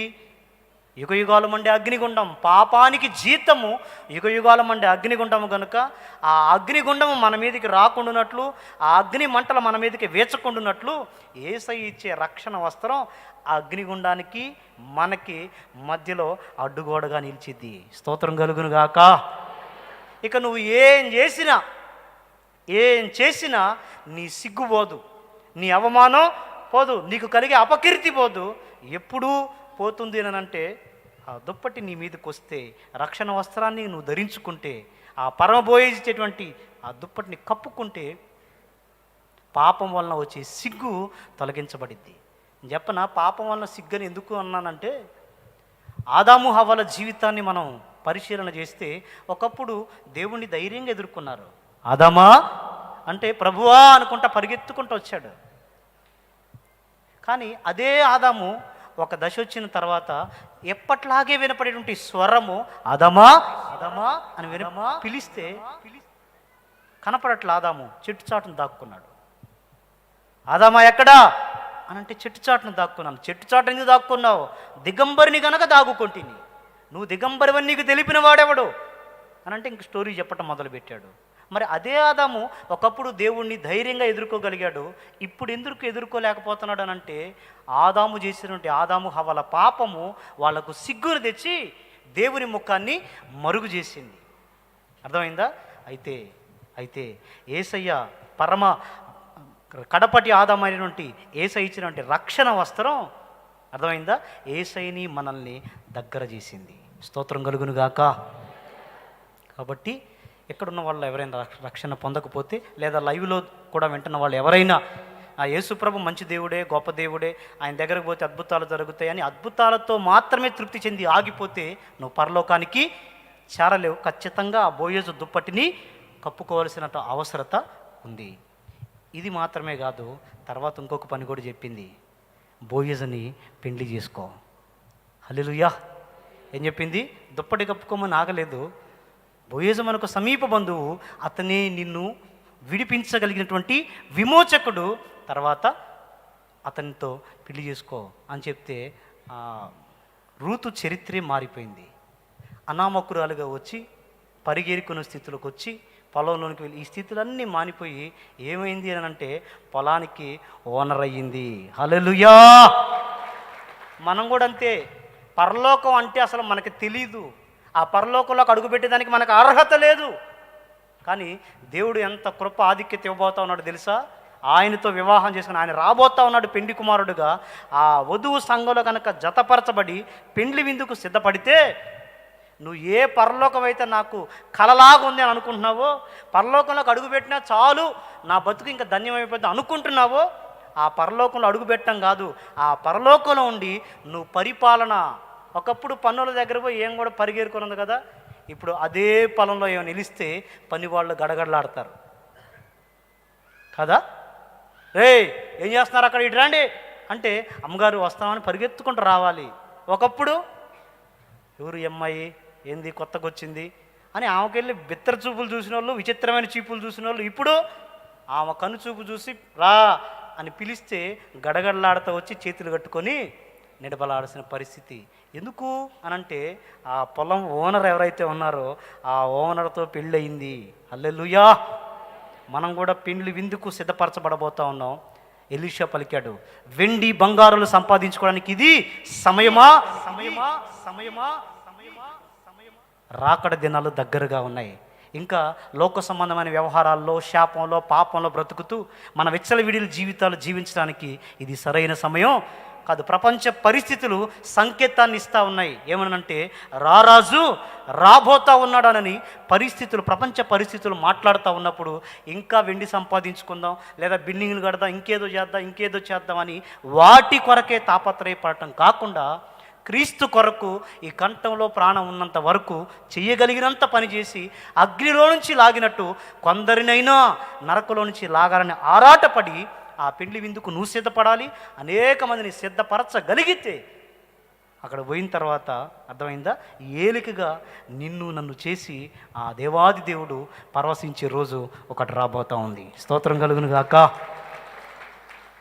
ఇవన్నీ పాటిస్తే రూతు ధన్యజీవి. ఏంది నువ్వు నాకు చెప్పేది, నాకు తెలియదు, ఏంది పొలంలోకి వెళ్ళటం మా తెలీదు, పరిగేరుకునే సంగతి నువ్వు చెప్పాలట్ట అని అత్తని తృణీకరిస్తే ఈరోజు రూతుకి చరిత్ర లేదు. రూతు చరిత్రలోకి ఎక్కిన స్త్రీయే, ధన్యురాలే. కానీ ఆ ధన్యురాలు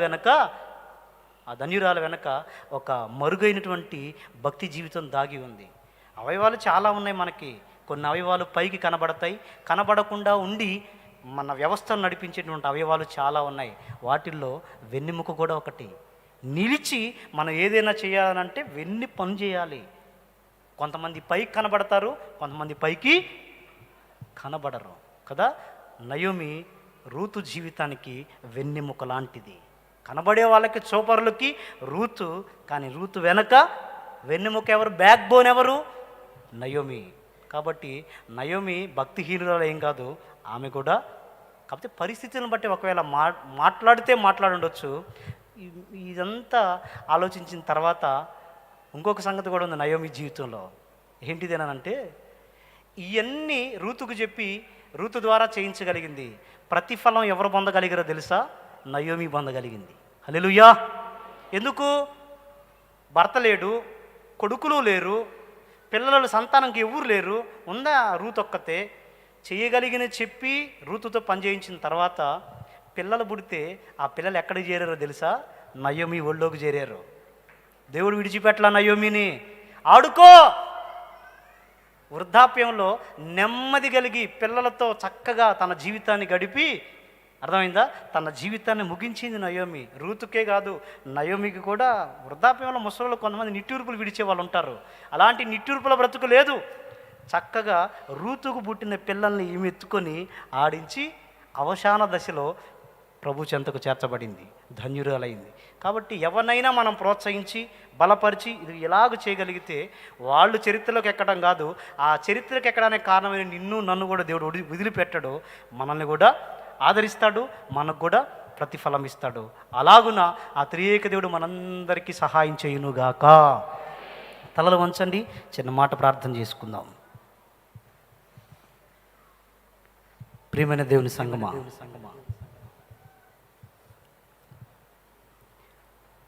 ఈ ఉదయకాలపు వేళ జీవము కలిగిన దేవుని సన్నిధిలోనికి వచ్చిన నీకు ప్రభు తెలియజేసినటువంటి మాటలు, రూతు మోయాబు స్త్రీ, తండ్రి లేని జనాంగం, భర్త లేని స్త్రీ అయినా చరిత్రకెక్కగలిగినటువంటి ధన్యురాలుగా దేవుడు ఆమె జీవితాన్ని మార్చాడు. ఆమె జీవితాన్ని మార్చిన దేవుడు నీ జీవితాన్ని మార్చలేడా? నిశ్చయంగా మార్చగలడు అన్నటువంటి నిరీక్షణతో మనం ముందుకు కొనసాగుతాం. అయితే చరిత్రలోకి ఎక్కడానికి, ధన్యజీవిగా మారటానికి రూతు వెనుక నయోమి జీవితం, నయోమి భక్తి ప్రభావం ఎంతైనా ఉంది.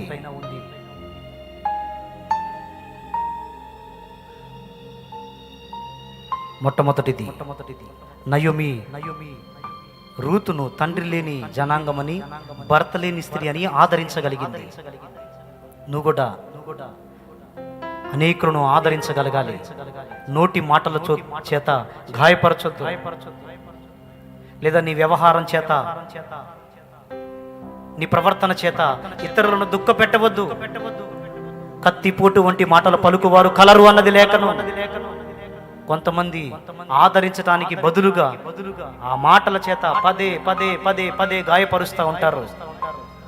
ఓ ప్రియమైన దేవుని బిడ్డ, నువ్వు కోడలివైతే నిశ్చయముగా నీ అత్తను నువ్వు గౌరవించాలి, ఆమెను ప్రేమించాలి, లోబడి బ్రతకాలి. ఓ సోదరి, నువ్వు గాని అత్తవైతే నిశ్చయముగా నీ కోడల్ని నువ్వు ఆదరించాలి. ఎందుకు? నీ కొరకు, నీ బిడ్డ కొరకు, నీ కుటుంబం కొరకు తన తండ్రిని, తన కుటుంబాన్ని, తన సోకీలను విడిచి నీ కుటుంబంలోనికి చేర్చబడింది గనుక ఆమెను ఆదరించవలసినటువంటి బాధ్యత ఓ అత్తగా నీదే. మా కోడలు ఇట్లా, మా కోడలు అట్లా అని ప్రచారాలు చేయవద్దు. మా అత్త ఇట్లా, మా అత్త అట్లానని ప్రచారాలు చేయవద్దు. రూతు నయోమిల మధ్యలో ఎంతటి చక్కని ఆప్యాయత అనురాగాలతో వాళ్ళు కొనసాగగలిగారు. అలాగ నువ్వు కూడా కొనసాగగలిగితే చరిత్రకెక్కేటట్లు దేవుడు నిన్ను కూడా చేయగలుగుతాడు. కనుక ఈ దినాన్న ఆదరించడం నేర్చుకుందాం. మన దేవుడే ఆదరణకర్త.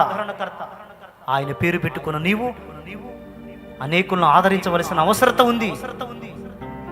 ఒకవేళ ఎవరైనా దుఃఖపరిచి, గాయపరిచి, ఇబ్బందికరంగా వ్యవహరించినట్లయితే ఈరోజు దేవుని సన్నిధిలో క్షమాపణ అడుగు. దేవా, రూతులాగా నా బ్రతుకులేదు, నేను ఎన్నోసార్లు ధిక్కరించాను, నన్ను క్షమించనని క్షమాపణ అడుగుతా. ఆదరించటానికి సిద్ధపడదాం. ఒక్కని తన్ని వాణ్ణి ఆదరించినట్లు నేను మిమ్మల్ని ఆదరించదనని ఆయన పలికాడు గనుక ఆ మాటను చేత పట్టుకుని అనేకులను ఆదరించవలసిన అవసరత ఉన్నది. ఎందుకంటే ఆయన నేను ఎన్నోసార్లు ఆదరించాను. నువ్వు కృంగిన వేళ, దుఃఖపడిన వేళ, దిక్కు తోచని వేళ, విరిగి నలిగిన వేళ ఆయన నేను ఎన్నో మార్లు ఆదరించాను. నీవు ఆయన పక్షంగా, లోకంలో నిజమైన భర్త అంటే సృష్టికర్త అయిన దేవుడు తెలియని వ్యక్తులు అనేకులు ఉన్నారు. వాళ్ళని నువ్వు ఆదరించవలసిన అవసరత ఉన్నది. కనుక దేవా, ఆదరించడానికి నన్ను సిద్ధపరచమని ప్రార్థన చేయి. అనేక ప్రాంతాలకు, అనేక గ్రామాలకు, అనేక పల్లెలకు, అనేక సమాజాలకు వెళ్ళి ఆదరణకర్తను గురించి ప్రకటించటానికి నాకు కృపనివ్వయ్యా. నిజంగానే భర్త లేని జనాంగం, సృష్టికర్త అయిన దేవుడు తెలియని జనాంగం మా కళ్ళ ఎదుట చాలా మంది ఉన్నారు. అడుగు. రెండవదిగా బోయజు పొలమును పరిచయం చేయి. సంఘం అనేకులు నువ్వు సంఘానికి నడిపించాల్సిన అవసరం ఉంది. సంఘంలో నడిపిస్తే నువ్వు వాళ్ళని మార్చవు. సంఘము మెట్లెక్కితే బోయజు పొలంలోనికి చేర్చబడితే ఇక పరమ బోయజు చూసుకుంటాడు వాళ్ళ వ్యక్తిత్వాన్ని గుర్చి. హల్లెలూయా, స్తోత్రం. హృదయాలను మార్చేవాడు, స్తోత్రం. అంతరంగాలు ఎరిగి రాతి గుండెను తొలగించి మాంసపు హృదయాన్ని ఇవ్వగలిగిన వాడు యేసయ్య. స్తోత్రం. ఆ పరమ బోయజు పొలాన్ని పరిచయించే నాకెందుకు అనుకోవద్దు, సంఘాన్ని పరిచయం చేద్దాం. షాలేమన్నా ఒక రోజున అలాగన బోయజు పొలంలోనికి నడిపించబడిన వాడే. వాళ్ళ నాన్నగారి గురించి కూడా షాలేమన్నా చెప్పారు. చుట్టలు దాగుతూ ఆ అలవాట్లో కొనసాగుతూనే ఏమైతే చూద్దామన్నట్లుగా సంఘానికి వచ్చాడు. కానీ దేవ దర్శనాన్ని పొంది ఆ చుట్టలను ఆ వ్యసనాన్ని పక్కన విడిచి యేసును హత్తుకొని చివరి వరకు యేసు ఆశ్చర్యకరుడు అంటూనే తన యాత్రను ముగించి ఈ రోజున యేసయ్య పాదాల చెంత ఉన్నాడు. షాలేమన్నా మార్చలేదు వాళ్ళ నాన్నగారిని, లేదా వాళ్ళ అమ్మగారు మార్చలేదు. పరమ బోయజు పొలంలోనికి వస్తే బోయజు చూసుకున్నాడు. నువ్వు కూడా అలాగ కొంతమంది వ్యక్తులను సంఘానికి పరిచయం చేయగలగాలి. ఇకపోతే మూడవది, సంఘానికి వచ్చి నువ్వు చేయాల్సిన శ్రేష్టమైన పని పరిగ ఏరుకొనుట. ఇతరులను చూసి వాళ్ళని చూసి వీళ్ళని చూసి భక్తి జీవితంలో జారిపోవటం వద్దు. వాళ్ళు అలా చేస్తున్నారు, ఆ వ్యవహారం నాకు నచ్చట్లేదు, అందుకే నేను చర్చికి రాను, చర్చికి మానుకుంటాను అనడం కాదు. పరిగ ఏరుకో. నీ జీవితానికి నీ ఆత్మకు ఉపయుక్తకరమైనది పరిగా. ఆ పరిగ మీద నీ దృష్టి నిలుపు. నిరంతరం ఆ పరిగని ఏరుకునే పనిలో ఉండు. ఇక్కడైనా ఇంటి దగ్గరైనా ఎక్కడైనా ఏ కొంచెం సమయం దొరికినా నువ్వు పరిగను ఏరుకొనవలసి ఉన్నది. సంగమా, ఎన్నోసార్లు ఆ పరిగను ఏరుకోవడం ఒకళ్ళు నువ్వు నిర్లక్ష్యం చేసేవేమో. జీవాహారం నీకు ఆహారమైనటువంటి ఆ పరిగెను, నిన్ను నడిపించేటువంటి పరిగెను, నీకు దీపమైనటువంటి ఆ పరిగెను నిర్లక్ష్యం చేసేవేమో. ఆ పరిగను ఏరుకోవడానికి సిద్ధపడు. ఎల్లవేళలా సిద్ధం కలిగి ఉండు. నాలుగవది, దైవజనులతో కాదు నువ్వు పరిచయం. పొలంలోకి వచ్చినాక పరిచయం పెట్టుకోవాల్సింది. పరిచారకులతో కాదు, లేదా దైవజనుల పక్కన ఉన్న వ్యక్తులతో కాదు నువ్వు పరిచయం పెట్టుకోవాల్సింది. బోయజుతో, పరమ బోయజుతో నువ్వు సహవాసం ఏర్పాటు చేసుకో ప్రతిరోజు. ఎందుకంటే నీ ప్రతి పరిస్థితికి చాలిన వాడు పరమ బోయజు అయినటువంటి యేసే. నీ అక్కరలు ఎరిగి నీ నిందలు, నీ అవమానాలు, నీ పరిస్థితులన్నిటిని మార్చగలిగిన వాడు పరమ బోయజు గనుక ఆయనతో ప్రతిరోజు సహవాసం పెట్టుకో. అప్పుడు నువ్వు వర్ధిల్లుతావు, దీవించబడతావు. ఇకపోతే తదుపరి, సంఘానికి వస్తున్నాను పోతున్నాను అన్నట్లుగా ఉండకుండా, యేసుతో నాకు పరిచయం ఉంది, ప్రార్థన కూడా చేసుకుంటున్నాను అని అంతటితో ఆగకుండా ఆ బోయజు ఇచ్చే రక్షణ వస్త్రాన్ని కప్పుకో. అప్పుడు మాత్రమే నీ పాపములు తుడిచిపెట్టబడి నిత్య రాజ్యంలోనికి నువ్వు అడుగు పెట్టగలుగుతావు. లేకపోతే ఆ బోయజుతో నాకు పరిచయం, యేసు ప్రభు గొప్ప దేవుడు అని అంతటితోనే ఆగితే నిత్య రాజ్యాన్ని పోగొట్టుకుంటావు. ప్రభువా ప్రభువా అని పిలుచు ప్రతివాడు పరలోకానికి పాత్రుడు కాడు అన్నాడు ఆయన. మరి ఎవరు పాత్రులు? తండ్రి చిత్తము చేయువాడు. నీ పట్ల దేవుని చిత్తం ఏంటో తెలుసా? నువ్వు పాప క్షమాపణ పొందటం దేవుని చిత్తం. రక్షణ పొందని వాళ్ళు ఎవరైనా ఉంటే నేడే రక్షణ దినం. సిద్ధపడు అయ్యా. ఆ రక్షణ వస్త్రం లేక చలికి వణికాను, మంచుకు తడిశాను. ఇక మీదట నీ వస్త్రాన్ని నాకు కప్పు, నిర్భయంగా సేదతీరుతాను ప్రభు అని పలుకు. రక్షణ వస్త్రం కప్పుకోవడమే కాదు, పెండ్లి విందుకు కూడా సిద్ధపడవలసి ఉంది. దేవా, రాకడ దినాలు ఆసన్నం అవుతున్నాయి. రక్షణ పొంది ఆగకుండా అనేకులను రక్షణకు సిద్ధపరుస్తూ, నేను రాకడకు సిద్ధపరుస్తూ, వెండి బంగారాల కొరకు వెంపర్లాడకుండా ఆత్మల కొరకు వెంపర్లాడుతూ అనేకులను అగ్నిలో నుంచి లాగినట్టు కొంతమందిని లాగటానికి నాకు శక్తినిచ్చి రాకడకు నన్ను సిద్ధపరచు నా ప్రభువా. లోక సంబంధమైన ఆకర్షణ ఆకర్షించకుండా కృపనివ్వయ్యా. ఈ సాక్షిగా నన్ను బ్రతకనీ దేవా. రాకడలో ఎత్తబడే గుంపులు నన్ను ఉండనీయ్యా. ఆ పెండ్లి విందుకు నన్ను సిద్ధపరచు ప్రభువా అని ప్రార్థన చేయి.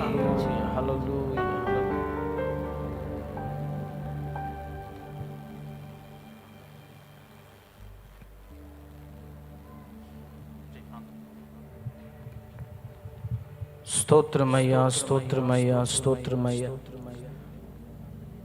మహాపరిశుద్ధుడైన తండ్రి, ప్రేమ స్వరూపైన తండ్రి, నీకు వందనాలు చెల్లిస్తున్నా. ఈ మధ్యాహ్నపు వేళ నీ దాసుని నిలబెట్టుకొని నీ ఆత్మచేత వాడుకున్నందుకై నీకు స్తోత్రాలు చెల్లిస్తున్నామయ్యా. ఎన్నో శ్రేష్టమైన సంగతులు మీరు మాకు అందించినందుకు వందనాలు.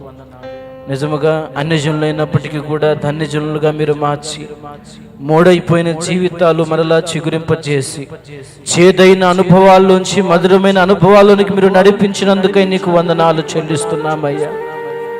ఈరోజు చెప్పబడిన ఈ శ్రేష్టమైన పనులన్నీ కూడా మేము కూడా చేయగలిగిన వారమై ఉన్నట్లు సహాయం దయచి ఈ చెప్పబడిన విషయాల్లో ఏ విషయంలో అయితే మేము తప్పిపోతూ ఉన్నామో ప్రభువా, ఆ విషయాలు మేము సరి చేసుకోవడానికి సహాయమును దయచేయండి దేవా. ప్రాముఖ్యముగా నీతో సహవాసాన్ని మేము ఏర్పాటు చేసుకోవడానికి సహాయించి, మనుషులతో కాదు, యంత్రాలతో కాదు, జంతువులతో కాదు గాని నా తండ్రి, మా కొరకు ప్రాణము పెట్టి రక్తము కాచి మాకు సహవాసము కొరకు ఎదురు చూస్తున్న యేసయ్య, నీతో మేము సహవాసం ఏర్పాటు చేసుకోవడానికి సహాయించి అనుదినము నీతో కలిసి అడుగులు వేసే కృప మాకు అనుగ్రహించండి తండ్రి దేవా. ఏ పరిస్థితుల్లోనైనా విడిచిపెట్టిన దేవుడువు, ఎడబాయని దేవుడువు, నీ వందనాలు, స్తోత్రాలు, కృతజ్ఞతలు చెల్లిస్తున్నామయ్యా. ఈ మాటలు మా హృదయం అనే పలక మీద వ్రాసుకోవడానికి సహాయమును దయచి జీవితాంతం ఈ మాటలు మా హృదయంలో ముద్రించబడి ఈ మాటల ప్రకారం మా జీవితాన్ని కట్టుకోవడానికి సహాయమును దయచి. లోకములు అనేక మంది నశించిపోతున్న వారు ఉన్నారు, ఆదరణ లేక అలమటించిపోతున్న వారు అనేక మంది మా సహోదరులు ఉన్నారు, మా ఇరుగు పొరుగు వారు అనేక మంది ఉన్నారు ప్రభువా. వారిని కూడా ప్రభు మేము ఆదరించి నీ సన్నిధికి నడిపించున్నట్లు, సంఘానికి చేర్చున్నట్లు సహాయమును దయచి, మాకు తెలిసినంతలో వారికి నిన్ను పరిచయం చేయడానికి సహాయమును దయచి. ఎంత మటుకు బ్రతుకుతామో మాకు తెలియదు ప్రభువా. ఈ లోకములో జీవించిన కాలములోనే అనేక మందిని నీ సన్నిధికి చేర్చడానికి సహాయమును దయచి, ఆత్మ సంబంధమైన ఈ పొలములోనికి అనేక మందిని చేర్చడానికి మాకు కృపనివ్వమని ప్రార్థన చేస్తున్నామయ్యా. నీ సన్నిధిని మాకు తోడుగా ఉంచండి.